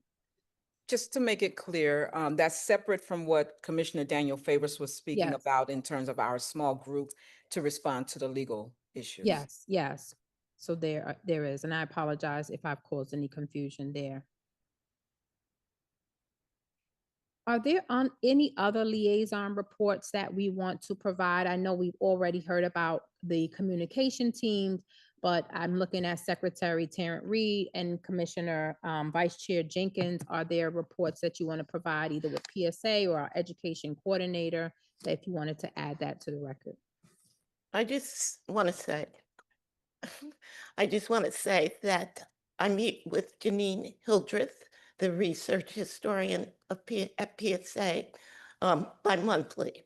And we are working on the draft final report. She has put together a draft first chapter, as has Ayana. So we're working through it, and we also are really identifying the subject matter contributors, some of whom have been presenters at our prior, meetings. So it's moving along. Mm-hmm. And for my part, to just respond to the PSA piece, I'm so happy to have connected our economist team as well as our general counsel to our policy people. They have all formed these fast relationships that are working smoothly for all involved. I can't say enough about Ayana, of course. She is tops in policy. And I want to clarify why I say something great about her all the time is because she's not just sitting on her policy knowledge. She is a sponge to receive information from the economist and from our general counsel and her team. So I think when we're finally ready to start putting it all together, it's going to be fabulous with all of these pieces coming together. So that's the update. We want to wish her safe travels and all of that country right now, but still working on this contract. So as far as public education, I do want to thank Vice Chair Dr. Jenkins for assisting and leading on that while I was not able to attend our first conversations with our vendor. And so we look forward to incorporating that and also as you mentioned, the all vendors meeting, but we are excited to get on board and start this the work to provide up to 30 public education events across the state. So. Thank you. Commissioners, anything else we want to add to updates with our vendors? Hopefully it's very clear that we are making progress. We have an uptick in staff, and we are excited about our next steps and certainly excited about hiring our executive director so that they can coordinate all of our vendors and continue to push forward as we have our dates set for the report, our draft dates for the report, for providing the report to the governor and legislative body. And so So, Chairman, if I may, yes.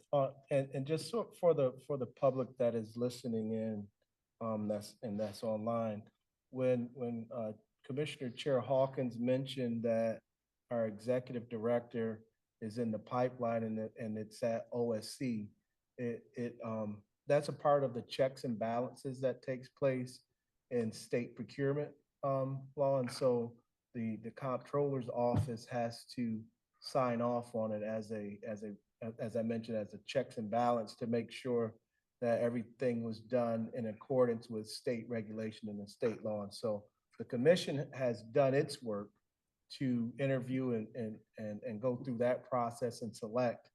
And so the thing that takes a lot of time is the other part of the process where it has to go through that checks and balance process. And so we are hoping that will be expedited, as the chair said. But I just wanted the community to understand what we meant when we said it's at OSC. So thank you, Chair. Thank you for that explanation. I think that's important that the community understand that.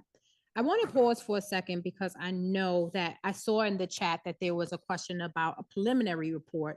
We do not have any preliminary reports available. And in fact, we won't be providing any reports until we get to our process where we will be submitting a draft report. And we have projected that date to be sometime in December. So more to come on that. We are still very much engaged in our work. And I know that we are all excited about getting a report in hand, but we are not ready for that part yet. So stay patient and stay tuned. And thank you for staying connected. With that, I want to move to new business. Is everyone okay with me moving to new business? Yes. So the next item for new business is the New York State Community Commission on Reparation Remedies bylaws. And I know that our Commissioner Larry Daniel Favors has already mentioned it. Is there anything else we want to say other than that we have bylaws that are available for us to review and that we should continue to review them for us to come back for conversation? I want to just pause to see with our General Counsel Sneed Williams and with Commissioner Larry Daniel Favors if we want to say anything other than that. Hi, public, and everyone who's joined virtually, and everyone who's in the room. Just briefly, I'll go over the titles of the articles of the bylaw. And if you have any questions after you've had some time to go through them, I'm happy to answer them. Just wanted to also add that they are curated in coordination with Stuart Mitchell, our esteemed parliamentarian. So thank you for all your help on this, Stuart. So the articles are as follows. It's just 10 at the moment. Purpose and mission, which is pulled from the legislation. The applicable law, which is the state law, New York state law, as well as open meetings law. Membership to the commission, which is something that we've drawn from the legislation as well. Meetings, operations, duties of our chairwoman, duties of our vice chairwoman, records and report, and finally amendments.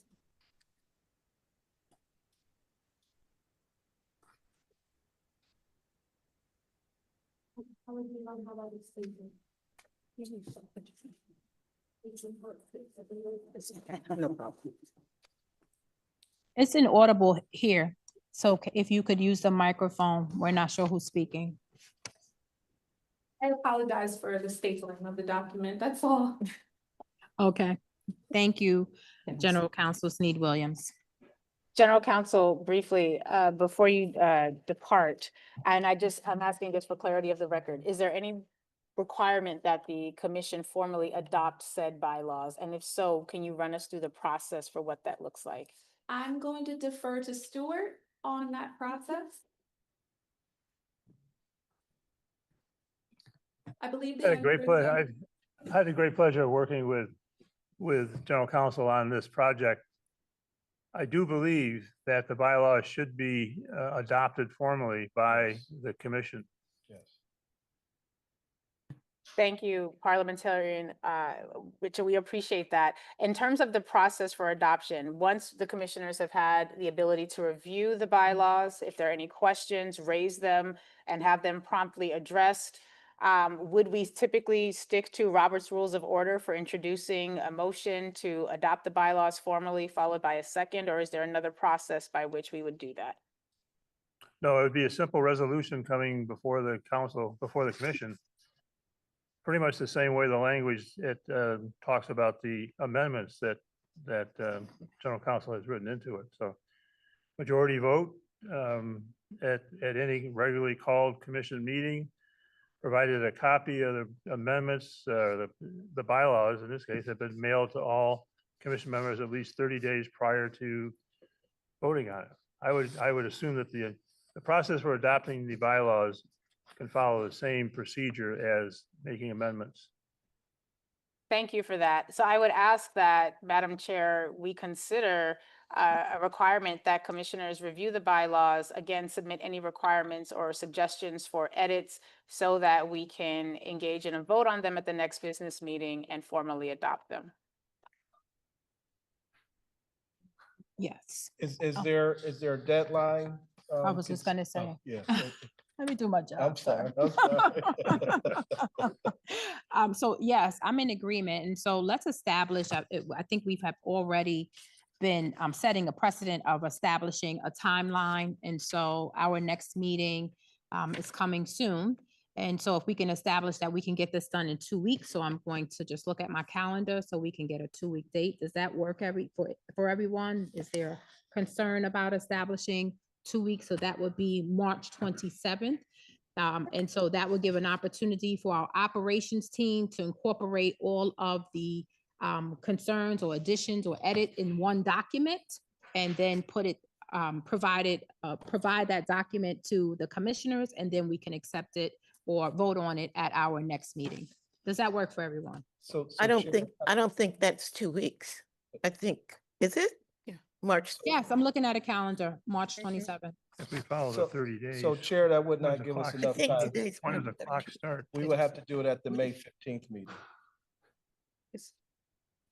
An alternative may be to vote by email at that 30-day deadline to approve or not approve. Stuart, would you mind correcting me if I'm wrong? It has to be in 30, go ahead. Well, I'm thinking that if we follow the procedure as outlined to make amendments to approve the document to begin with, that we would start the clock today for the 30 days that we're giving notice, and whatever next meeting comes after 30 days from today, we would be prepared to vote on the bylaws. But I just want to add that the 30 days are only once we approve the bylaws. And so we're not officially in the approval process because we don't have a window to approve it unless we have approval to vote via email. And so I think if the bylaws aren't accepted, let's not put the 30-day timeline on us, but put the timeline on us to review the bylaws. Am I incorrect? Please tell me. So that I'm begs just, the question. I'm just trying to think through how much time we would give ourselves to approve an amendment, which is a 30-day notice. We would take that same principle and apply it to the initiating of the bylaws themselves. So my recommendation would be for us to, as Commissioner Laurie Daniel Favor said, to start reading the document and seeing if we have any questions while both our council and our parliamentarian could get clarification on the approval process and proper method for approving the initial bylaws, because it may or may not be that 30-day It's only period. once. The 30 days would be once. General Counsel, if you can please clear this up, because we're looking at the bylaws and looking at it for guidance, and they have not been accepted or voted on. And so we can't use that timeline because we didn't accept them. And so to establish the 30 days on the commission could be a hardship because we don't have another meeting until May unless we are approved to vote via email. And we don't, I'm sorry, yes, April 20, you said May. So I was saying May if we had to wait 30 days. Oh, yes. So if And so that is essentially the original question that Commissioner Daniel Favors was asking as far as the process for approving the bylaws. And so we just instead of I don't want to say guessing, but instead of I would like us to be clear on, do we have to wait 30 days after we have finalized all of our corrections or suggestions to the bylaws before we are able to vote on it? So I think that's what Commissioner Daniel Favors. And that's why I was asking about whether or not we could refer to Robert's rules. If we're not currently under the guidance or the leader, if the bylaws are not currently in operation, then the amendment provision would not yet be implied. And so if that's the case, if we don't, outside of another formal methodology by which we could adopt the bylaws, if we could use a Robert's rules, I move, we adopt, second, and then move on, that might allow us to do this without having to get stuck on the 30-day. Commissioner Daniel Favors, you are absolutely right. If you remember, we agreed to adopt Robert's Rules of Orders. This amendment has not been adopted. And so this is what I'm just trying to share. And I apologize if I'm not clear. We should not be adhering to a 30-day rule because we have not adopted that. So right now, we all agreed as a commission last year that we would use Robert Rules of Order. And so we have to abide by Robert Rules of Order until we accept the bylaws. And so that would put us at the April possibly business meeting for us to be able to vote on accept. Yes, particularly because the bylaws were initially shared with the commission on February 17th as a draft. This is now the final draft. So yes, we could potentially make a motion. Stuart, again, I'm deferring on your expertise of Robert's rules to guide us on this.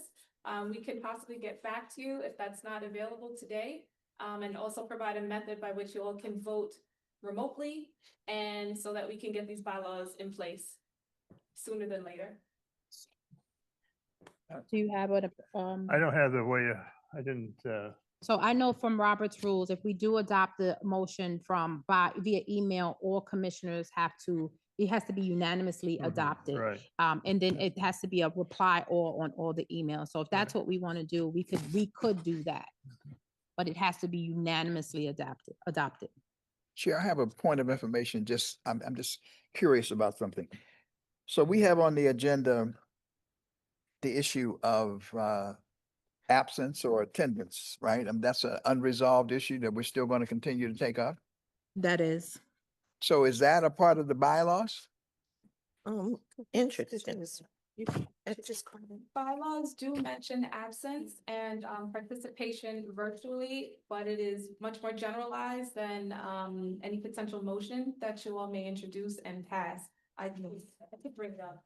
No. So that once since it's generally mentioned in here, that means that I'm just trying to get clarity on the utility of this document, so that once we definitively decide, that would then be an amendment to the bylaws. Yes. Okay, just And thank if you. that 30-day bylaw provision is something that we feel is too long, we can also amend that to a shorter period of time. All right, thank you. Okay, there we go. Not to overly beat the dead horse, but I just want to be clear. We're not necessarily amending anything because we don't have a formal document in place. We're editing. Correct. So we're not Editing. limited in terms, my perspective on this and my, I guess, official opinion would be, we're not amending anything because there's nothing formally adopted. We're still in the editing and co-writing process. So I Correct. think we should not be subjecting ourselves to arbitrarily imposed timelines when we can give ourselves 2 weeks, review, send the edits and information to General Counsel Sneed Williams, who will engage in review with our phenomenal parliamentarian. And then by the next meeting, we should be able to adopt or not adopt, but I don't know that we need to limit ourselves or subject ourselves to timelines unnecessarily. There's nothing to amend. We haven't adopted it as a document as yet. Amen. To that, is there a motion by one of the commissioners that would need to be seconded to take these bylaws as is and within 2 weeks get back to General Counsel with any No, amendments? so I'm sorry, that would then make this an official record that would then have to abide by the amendments. You And don't so wanna do that. so Commissioner Daniel Favors was saying it right. So we'll just go to the edit. We're still in the edit phase. So we give ourselves 2 weeks to be able to provide you and Stuart the edits or questions that we have. And then at the next business meeting, we should be prepared to be able to vote on this. That's my understanding. And Am that is, am I- Okay, that's good. That is our recommendation. That's good.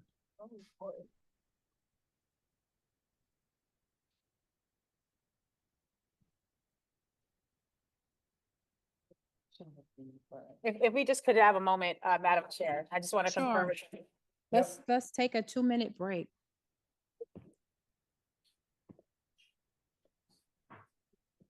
We will be back in 2 minutes. So don't go nowhere, just 2 minutes. Like Robert's rule says, you can do it the same way you do.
Now, So Madam Chair, after conferring with council and to our parliamentarian Stuart, I know this is your area and I want to let you know, we certainly defer to you on this, but you know how we lawyers get. I believe the process would be that there would be a motion today that the commissioners would take the draft as currently presented, review it and send any edits or suggested changes by 3/27 to our general counsel and parliamentarians.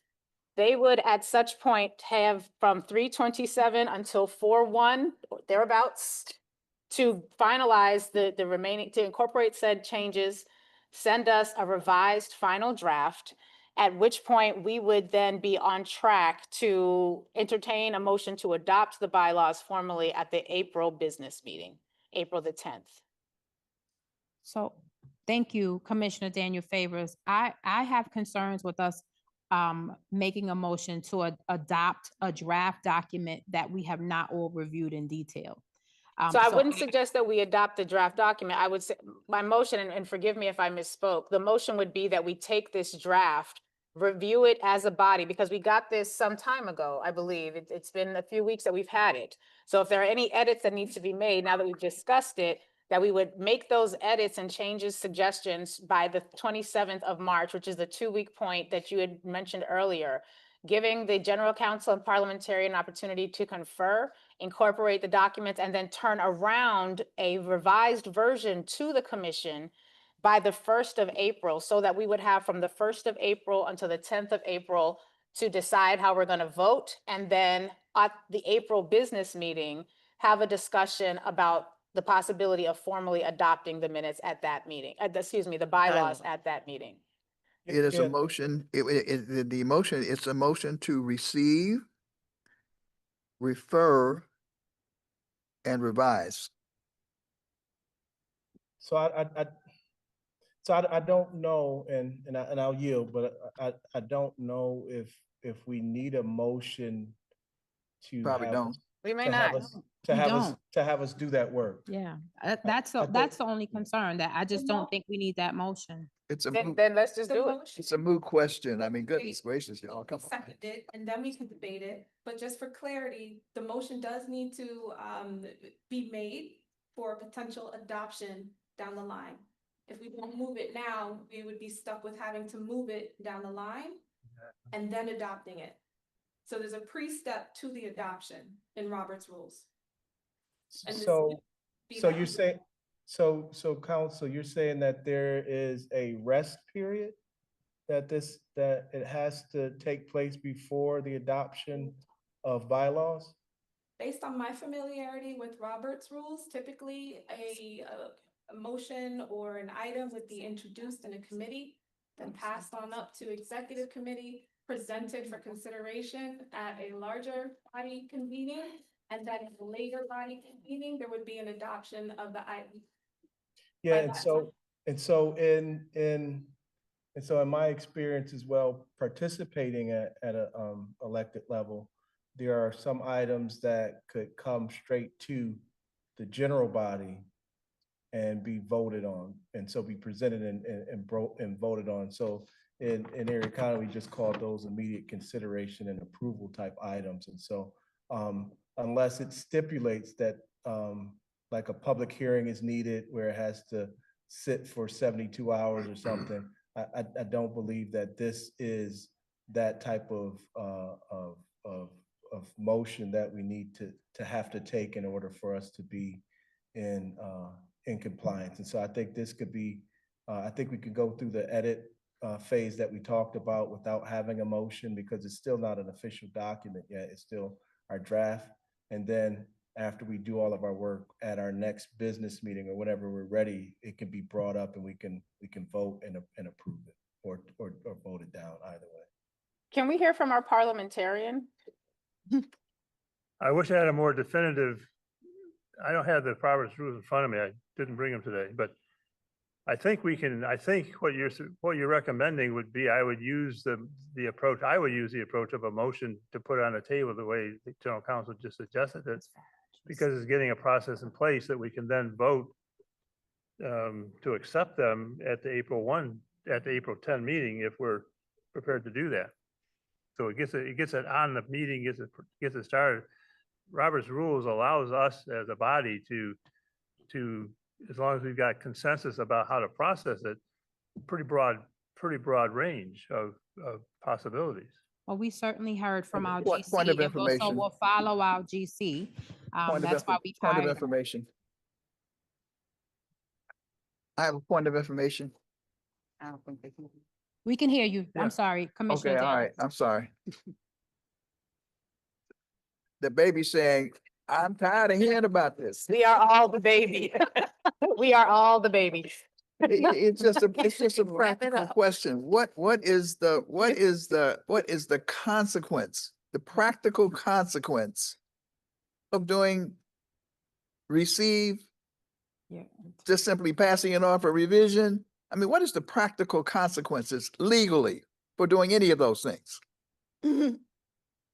And I only raise it because, I mean, not all questions are equal in terms of what we're talking about. We're spending all of this time on this matter with y'all lawyers, my friend over here, and the council. But the practical consequences of this is virtually mute. So we can do it anyway, as the parliamentarian just said, we have broad latitude. We can do it any way we can. It does not have, if we don't do this, we're not going to be sued by somebody. Whereas in opposition, if you don't do it Thank and later fail to have met a criteria in the process, this is an item that creates more exposure. And we could be sued. Oh, Dr. Daniels, I'm not sure if my mic was on before that. I said that's why we hired a GC. We will Right. follow the orders of a GC. I'm not sure if you heard, did you all hear me say that? No. That might have been, yes, that is what I said over here. They can attest to that on this side. But I said, that's why we've hired a GC. So we will follow what our GC has recommended. And so with that said, we thank our GC Sneed Williams for her recommendation, and we will move forward. I'll make that motion. So the motion has been made by Commissioner Hogs. Do we have a second? I second. The motion has been made and seconded. All in favor? Aye. I Oppose? Any abstentions? Abstain. And we have how many on the floor? Five. So we have 5. 5 votes. The motion carries. Thank you. Thank you. Okay, we'll continue on. Thank you. And so I just want to add the master schedule. So if you all look in front of you in your folders, we have the master schedule that was prepared by our operations team. Thank you to Melody and Jesse for their work that they've done. And so if you look, we have our next business meeting. I'm sorry, we have a public hearing on March 21st, and we thank the community in advance for their attendance. We will be in Staten Island. Can someone remind me of the location so that we can identify the location of our Staten Island public hearing on March 21st? It's between 12 and 4 p.m. The Staten Island Urban Center.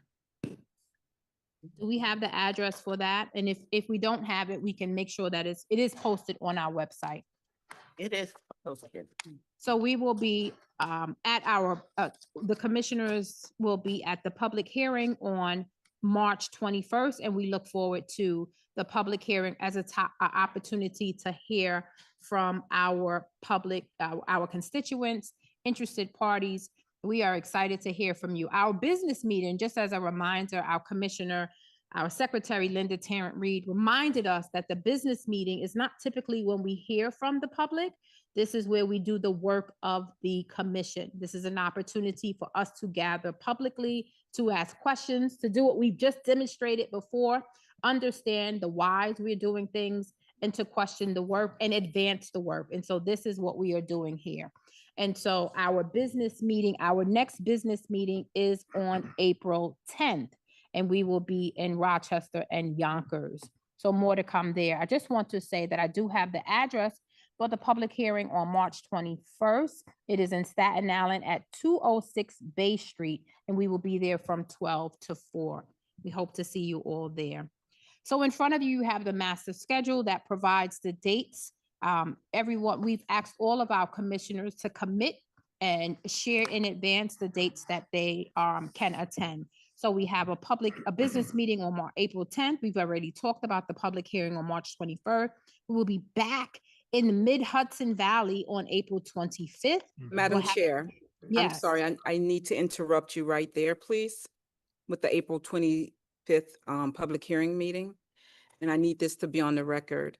This subcommittee, which we're all here today, the subject matter expert subcommittee, we have arced out the rest of the public hearings for the commission, including locations. We spent a lot of time coordinating our schedules, going through our list of subject matter experts that has been curated over the span of our commission.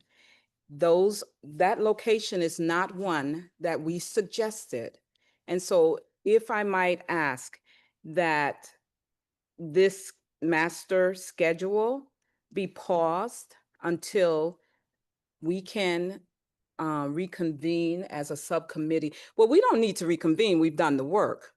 We've submitted it to our operations team. The problem is it hasn't been considered in developing this master schedule.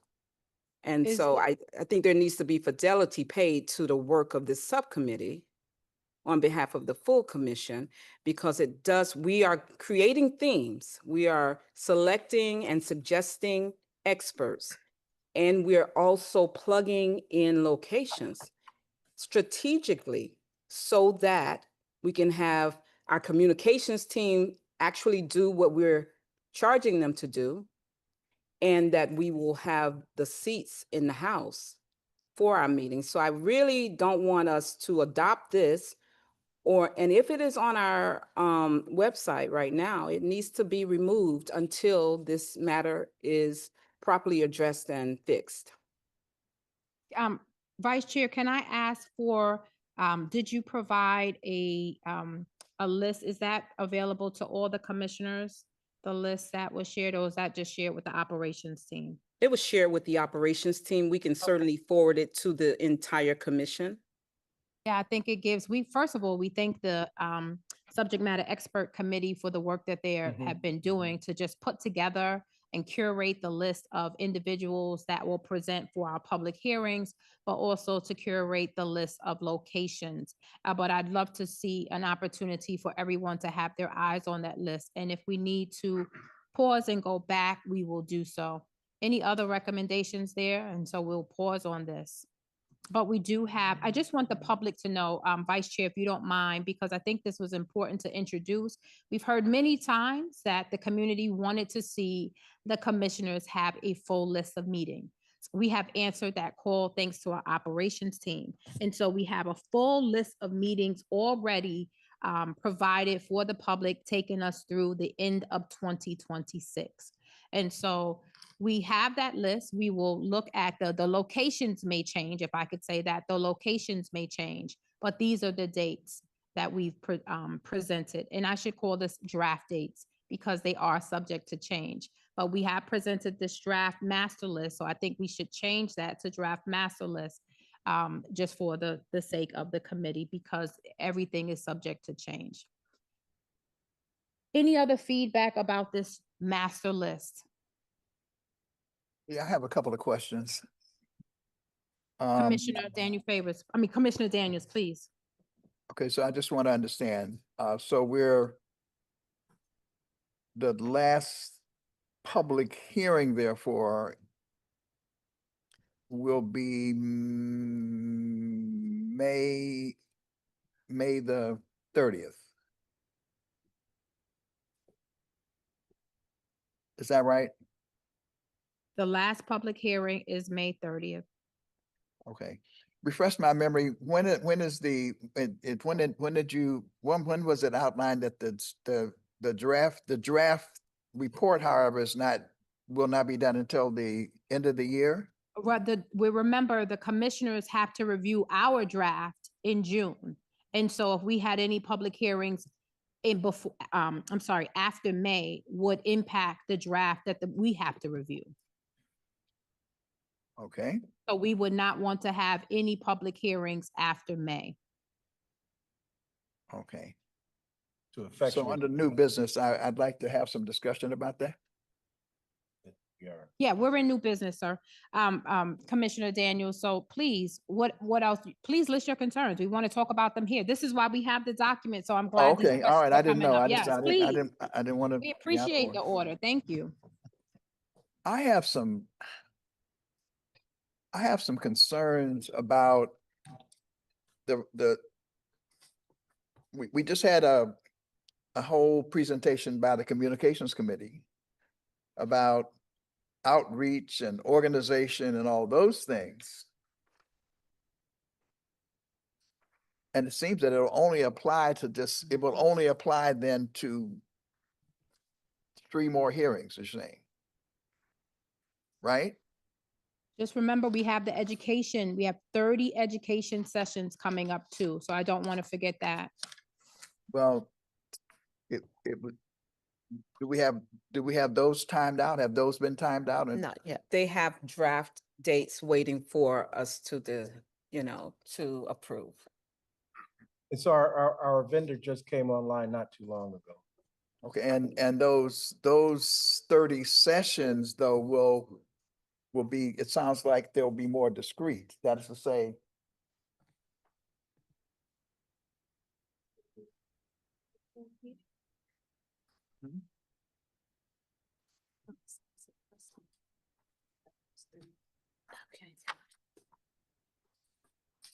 oh, right, yeah, that was, yeah, thank you. So those public education sessions, will we be soliciting testimony from the community at those? Yes, it's right. I suppose. They will be shaped, I imagine, and this will be a conversation that we could have with our education team, but I believe that there will be an opportunity to hear. They will capture data from those individuals. It won't be a full public hearing, but there will be enough time to understand the groups that are in there, there'll be smaller groups, but have focused questions, conversation. So I believe that this is something that we'll be able to capture data and use that, but there'll be 30 sessions to do that. But I think I will give the floor to our vice chair, who's working closely actually with Commissioner Holmes on that to explain that further. Certainly. I have been in communication and keeping Commissioner Hogs in the loop. They're just trying to get up. And so I'm really glad this has come up because the proposed schedule that was sent to us goes through June. And I think that may be problematic, but as you said, Commissioner Hogs, they've just been on board since February 1st.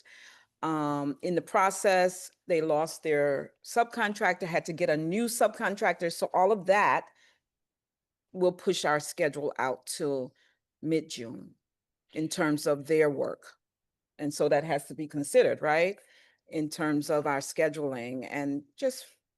Yeah, I'm just concerned that we maximize, and I'm not saying please, and when I make these comments, we inherited a difficult situation. Yes. Agreed. I don't want to, anyway. Much of what we're doing now, it would have been great if we've been able to have these tools at the very beginning. We have done, under the leadership of the chair, co-chair, and the executive committee, I think an excellent job trying to do the best we can under these circumstances. But I also think we have an obligation now as the staff has come on board. And one of the things that I think would be very useful at some point, and it was already mentioned in terms of the communication team, I guess within not too long of a time, we will have the full staff in place. Right.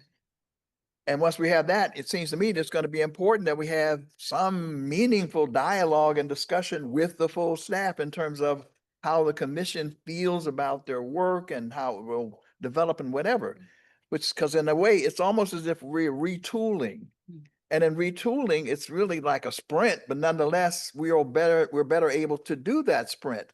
But I would really want us to pause a bit and not, because we decided on at this time, there's some flexibility in terms of our ability to talk about these sessions, because it seems to me that what the communications team has outlined in terms of the initial set of hearings we did the best we could, but maybe we ought to have a few more public hearings down the line in which there is more participation, because all of what they're putting in place with our will engage more people. So I would only ask us to maybe take a look at it and have a opportunity to not sort of, to be a little bit more flexible in terms of moving it forward. It's just a view that I think it would be qualitatively very helpful in terms of the work that we're trying to do. So Commissioner Daniels, I just want to add, I'm not in disagreement.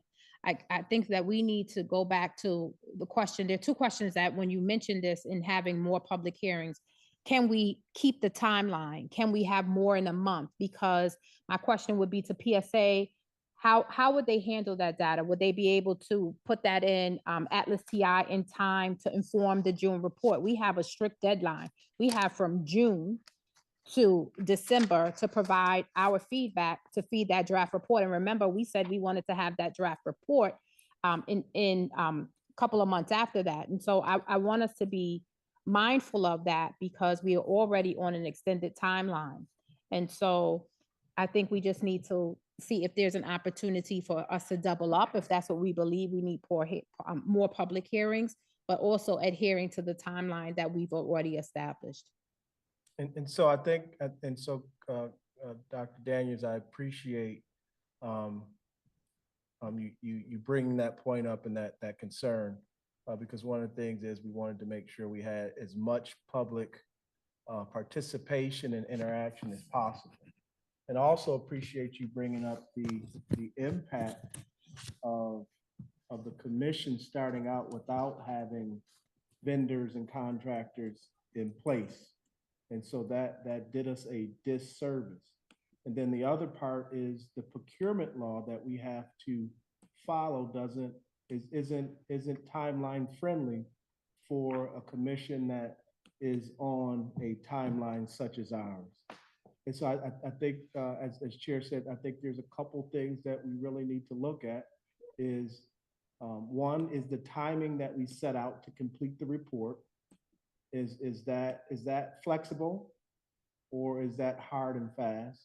We have to have the conversation with our vendors that will be putting this report together.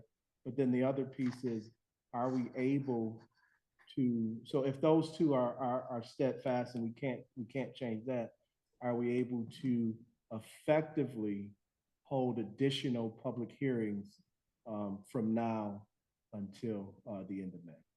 So I appreciate you bringing that up. May I say something, Madam Chair? Again, can you hear me? Yes, we can hear you. Okay. The floor is yours. So again, let's remind everyone and ourselves that we did not have a public hearing in February. And I think that sort of skewed our plans, right?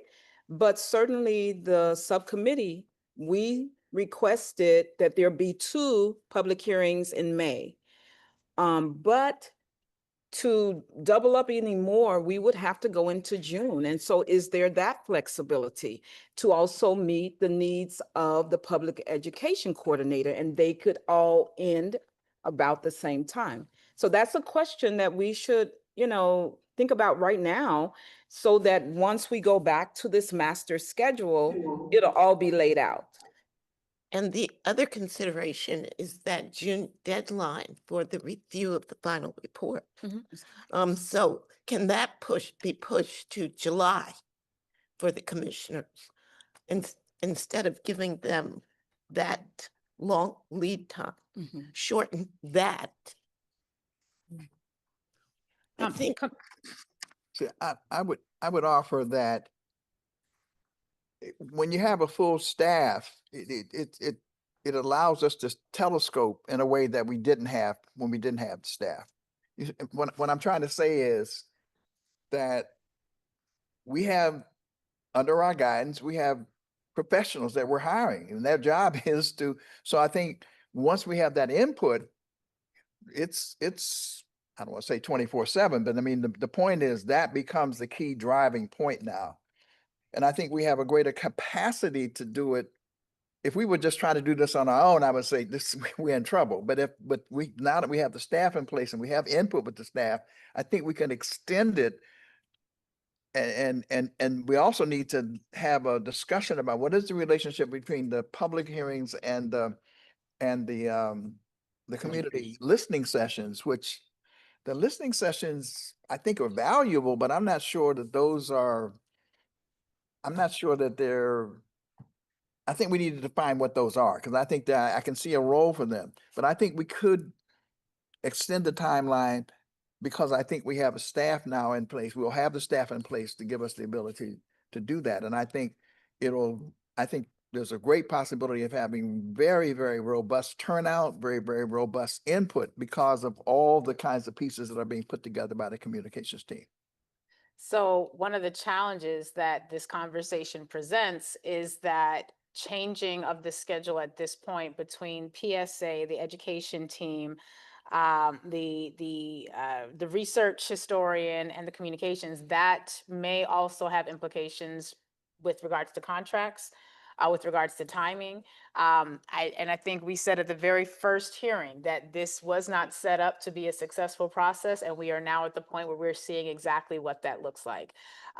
So to the extent that we were doing hearings before we had staff, and had I set this up, had any of us set this up, I think we would have done the work of making sure staff was more in place. And that, so it's not to say that there's the fault of anyone here, but we are now coming up against the challenge in that we have a communications plan for the last third of the hearings.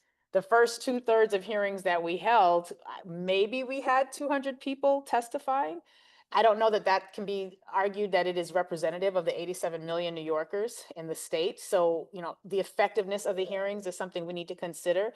And if there's question about that, we may need to look at the format that the education hearings or meetings are going to have so that we can have confidence that what data we were not able to source from the community vis-a-vis the public hearings, which were sparsely attended at best on most occasions, we would be able to sufficiently supplement with the education component such that we are hearing from the audience and not just communicating or speaking to the audience, and that that additional data would be able to be incorporated in the report. Thank you, Commissioner Daniel Favors. I just have a couple of points to add that I'd like you all to respond to, because the concern that I have, and is that we've shared this draft, our draft timeline, a few times. We all agreed to the draft timeline. And we all agreed to, and we also, if we could be honest, we struggle with meeting our own internal timelines to read documents. And I'm afraid that if we push anything back, that we will not meet our deadline. And that is scary because we have a limited timeline. And so if we want to, first of all, I just want to share procurement. If we want to change the process for the education coordinator at this juncture, that would have to, that would impact their contract. We would have to go back. Please help me, Commissioner. We would have to go back and renegotiate that. And that may cause us to go back to, that puts us back months. And so I think that we need to find out if there are opportunities to double up, but I don't think that we could change the contractor's contract because it specifically asks for them to operate education sessions and not public hearings. And so I think these are questions that we have to go back to, but it does impact our timeline. And so I'll pause and make room for your questions. And so real quickly to that point, that impacts the procurement process of selection of the vendor. Yep. Because so you may get challenges that say, hey, if I was told that I'm just doing public hearings, and I'm not saying just doing public hearings, those vendors that weren't selected or those vendors that didn't apply, they could say, hey, no, the whole entire scope has changed. If we were doing this outside of New York State procurement, that is something that we have flexibility with. So the one thing we will do between the vice chair and myself is we will look at what the particulars of that contract says to see if there is space or not, and we can report back through email communication on that. But to the chair's point, it is focused on that education point. Let me just ask the question here. So that let's take the question of the small groups or whatever, the listening sessions. I don't see why those listening sessions, if they are to have taken place by a set date or within this framework, I don't see why they could not continue. They could still happen. Those, I don't see why those could not happen, right? If you said they should be done by June, then the question simply I want to know is what are they? What's the content? How are they situated? But they can proceed. I see a role for them. Now, the public hearings, are we saying that when we contracted with the folks with the communications team, it was only for No. No, not at all. No, Not that's at not all. what we're saying. That's why I'm saying that. So I'm saying that there is a way to reconcile this, which would allow us to have additional public hearings and still have the small groups. The small groups can proceed. The other thing that obviously is important is the extraction, as I heard some of it being done, of that which has already been done, which should also include the expert testimony of those people who we call. All of that is a part of the raw material that will be put into the report. So the question is for the researchers and hopefully we have them contracted for a longer period of time, because it seems to me they have to be with us for the long haul. And if all those things are true, it seems to me we have the ability to look at a schedule that allows us to engage a little bit more in terms of some public hearings, get the listening groups done, and still be on time in terms of getting the report out on time. I think Commissioner we have to. Daniels. Commissioner Daniels, I just wanted to respond to that because I'm in agreement with you. And I think there's a way that we could do this by adding, we have staff, as you've mentioned. And one of the things that is missing here is we had virtual hearings last year. In the fall, we had virtual hearings. We had them early in the spring. We can add those back. There's nothing that precludes us from having a virtual hearing several times a week. As long as it's heavily advertised and allows us to capture data in a much easier way for our PSA group. And so that I would just like to present that on the floor as an opportunity for us to add more public hearings in a way that could work, because we know that with scheduling public hearings, we have to get dates and locations. And I understand that the SME has some lists, so we can double up, but we can also add those virtual hearings because that is missing from this list here. Okay, I don't think the virtual hearings attract the participation. Some of those We can have hearings. the communications team I working on don't, that. I just don't think people in general utilize it, that medium for hearings. That's just my opinion. I think location is a much more appealing attraction because it's in the community. And that, I think, the communications team is stressing. So I'm not thinking that doubling up on public hearings, as virtual is going to be the answer to your question, Dr. Daniels. Well, I would say to that, I'm just because of the way my ancient brain functions, it's not either or, it's both. I always think that way. I happen to think that, and now that we have a team, I think there's a way in which compelling virtual hearings could be held that in fact would attract a large number of people. We just haven't had the tools. We haven't had, none of us have the ability by ourselves to do this. We have a staff now to do that. So I would do both. I wouldn't knock out any of them. And I think we need to maximize the amount of input that we can get. And if that means maybe 2 virtual and 2 public, in person, maybe that's the way to look at it. But maybe we can't really decide all of that today. We may need the executive committee to look at it and whatever. But I do think the question is, in principle, do we think we need to figure out how to blend in the...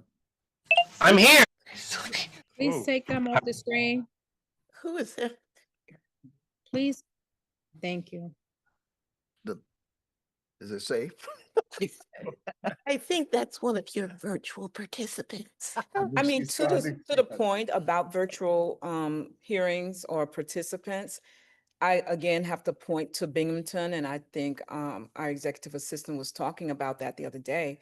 We had, it went smoothly, and we had quite a few participants. I don't know. It was a bad weather day, but if you aggregate it, if there are no technical issues, people will join.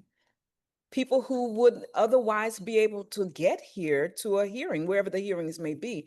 So I think that might be a solution, Chair. I think but I want to go back to communications because we put a large onus on them and we didn't get a chance to really ask them.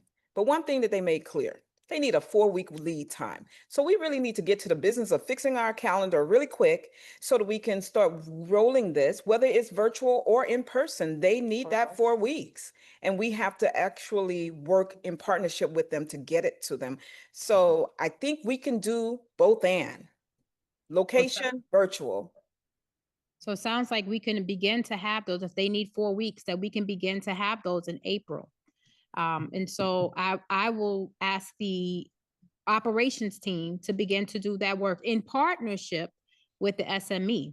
I think that's going to be and communications team, that they all join and begin to plan that immediately so that we can report back on what our next steps are and update this. So we will not accept this. We will continue to edit this master schedule. And we thank you all for your input, because this is how we get better. This is why we have these business meetings, so that we can have this discussion. Any more to the master schedule? So the other piece is the public education team will also provide the answer to those questions, not only to you, Dr. Daniels, but to the full commission on the scope and what it looks like. So thank you for those questions. I would just also note that one of the participants who is here virtually placed in the chat that the issue is not one of location, it's time, distance, and accessibility. They said everyone has cell phones and laptops. I appreciate hybrid approaches can be taken, but it's clear virtual may have more engagement. During census, we did hybrid hearings. During the New York City Racial Justice Commission, we did hybrid hearings. These are things that we can do that are easy. The public has repeatedly said the timing of the hearings is a problem. The location of the hearings is a problem.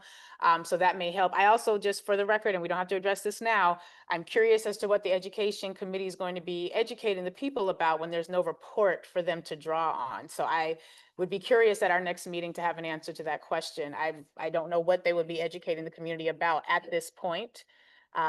Just something to also raise. At this I point, want to just add that we had everyone, all of our commissioners received that education coordinator when we were posting for that job, that we all had an opportunity to have input. So we will resurface that so that everyone can see what we put the plan is, and we will share that with you all, so that if there are questions about that, we should all ask those now, especially as they have just been engaged. Okay. Madam Chair, I also have a couple of other points I would like to raise whenever we move the agenda. This is the last part of the agenda. Yes. Do you have new business? Do you have new business? Dr. Daniels, Commissioner Daniels? Yeah, it's some of it is kind of related to what we're talking about now, but I'm just wanting to just not, This is it, so you should just say it. Right. So the other points I would like to raise have to do with, they emerge out of the session that we had at the caucus. And I won't comment on some parts of it, because since we're not going to do that again, and I assume we won't have it again, but I had some real issues with parts of it. It just in terms of our commissioners not being able to sit together and all of that and so forth. So, but I did raise at that session at the end a couple of key questions, and that is, we had the Equity Commission that has a report, and my question is the coordination and relationship. By that I mean, ought we not to find a way to officially reach out to the Equity Commission to submit formally their report? And ought there also to be some process by which, to the degree that they are interested in it, that what or data that they might want to get from the commission might also, by the state commission, might also be shared. I'm actually more interested in, since New York is a major part of the state, and I don't know if the Equity Commission is beyond the city of New York, but that their report is officially presented, and I don't think that was done at that particular setting. The other piece also has to do with discussions about their plans, particularly in New York, to do educational work and to do outreach work and whatever. And I particularly raised at that session also the need that there be some synchronization, so the left hand knows what the right hand is doing, and so that we're in sync and not sort of stepping on each other and whatnot. I mean, I just think that that's, maybe that's a meeting between the executive committee and the leadership of the commission and whatever. And finally, too, it seemed that, I get the organizations mixed up, but I think it's New Yorkers, Dr. Cody's organization, it's New the Yorkers for Reparations. New Yorkers for Reparations. They too seem to be coming forward, which was interesting to me since we always have the hearings and see it, and they, but it seems to me that somehow or another there ought to be some outreach about their proposals being formally submitted or inviting them to be at a hearing where they can do so. So it's those kind of things that I'm a little bit interested in, not well concerned about, so that we're kind of on the same page and we're kind of moving forward in a very, all the good intentions and all of the good energy is being harnessed in a way that gives us what we're looking for. So I just, again, Commissioner, I yeah, just, Commissioner Daniels, go ahead, I'm sorry. I was just gonna- wanted, CORE submitted that report to the executive committee, right, Sean? So And so, I was just gonna add to that. So two things. We've had 2 meetings to the executive committee, because remember, we're public, I don't need to explain that, right? So we've had 2 meetings we had a meeting with CORE, New York CORE, to begin that, just what you're talking about, Dr. Daniels, to begin that conversation on how we can work together. We did the same with 40 Acres and the EV, not New Yorkers for Reparations. And 40 Acres and the EV submitted their report, and New York CORE submitted their report to us via email, but I will ask them to submit it via our platform so that it could be submitted into the record. We also can invite them to come to a public hearing and make a presentation as well. And we've talked about that, and we talked about how we can work together because of our shared agenda. And so certainly it's something that we started to do with the executive committee, and I apologize for not sharing that we did have those sessions, because we should have shared that at our last business meeting, unless it happened in between. I think it happened in between, actually, because of caucus. It did. So we're right on time. So thank you, Dr. Daniels, for mentioning that. I just want to add that members of 40 Acres and an EV have already reached out to talk about how we can utilize their experience and some of their expertise for our final report. I am referring them to PSA, the policy side. Right. They come straight there. Okay, so we're gonna share them with our GC. You're welcome. okay. I'm satisfied. Well, that's what we, that's what we love are- about you. We are doing that work. And so, but we will share the 40 Acres and the EV report with you, Dr. Daniels. It is in our SharePoint. And so we'll make sure that you get that. And I will speak with Linda about making sure she submits our core report through our platform so that it could be part of the public record. And we're working on that Yes. draft. It is 5:48. And are there any other, because we're going to, we've passed our time in this building. Is there any other information for under new business that you want to add? Dr. Daniels, Commissioner Loree Daniel Favors, Commissioner Jenkins, or Commissioner Terrence Reed? No. Commissioner Holt. I'm making a motion to adjourn if that's on the. I second the emotion. No, the motion. We typically don't have to make a motion to adjourn, but I will do it just for the sake of, but for Robert rules. Yeah, we do. We do? Yeah. Oh, that's okay. Much better. All in favor? Aye. Anyone opposed? Anyone abstaining? The motion carries. We are adjourned. Now, I understand that we have, so the meeting is adjourned, and we want to thank everybody that joined online and joined in person. And we have a question on the floor in the Bronx. And so we want to make room for the question in the Bronx. And just as a reminder to the public, the business meetings are not the place where we have public questions, but we have someone, we thank you for coming and being there. So now that we're adjourned, we're going to make room for your question. And so with that, the floor is yours, Bronx, New York. Ms. Whedon. One question. Yeah. And how much time do I have? 3 minutes. Yeah. 3 minutes, right? Yes, 3 minutes. We'll put a timer on once Ms. Whedon gets to the microphone. So we thank you for being here. If the team could put a timer on.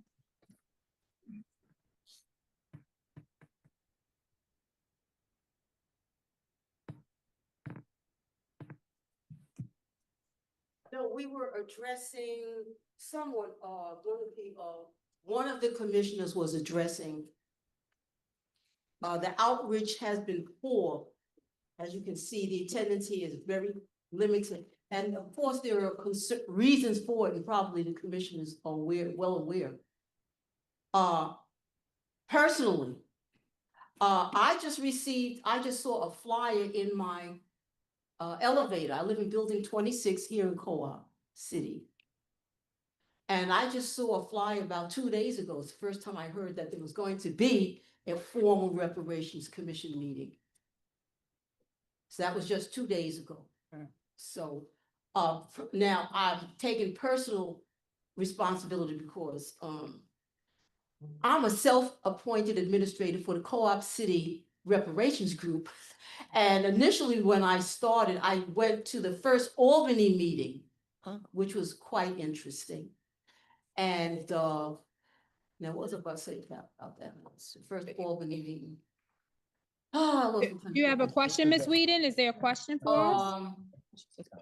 No, this I went to the Albany meeting up there.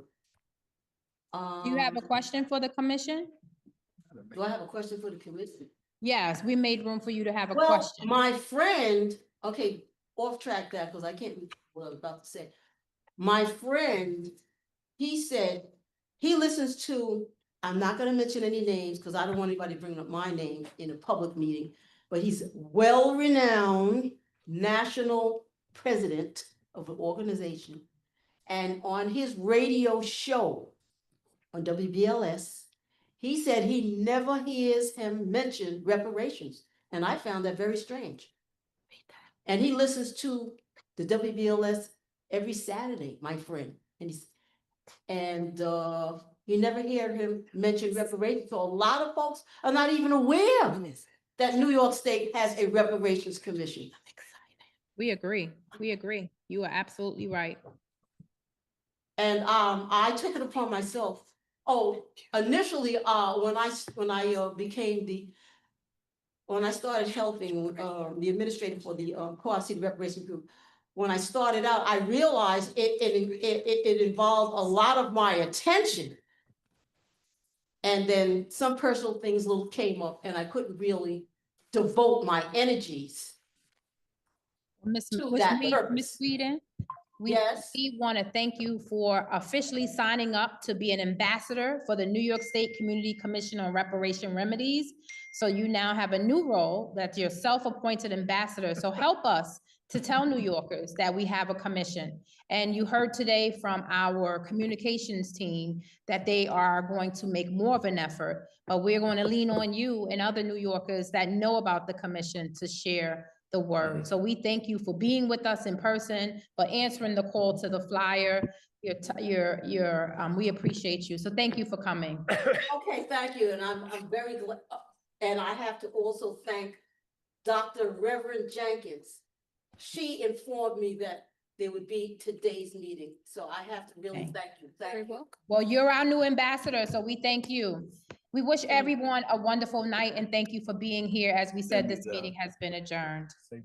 Safe travels. Thank you, Ms. Whedon. Thank you. Thank you. She's our new ambassador. Really?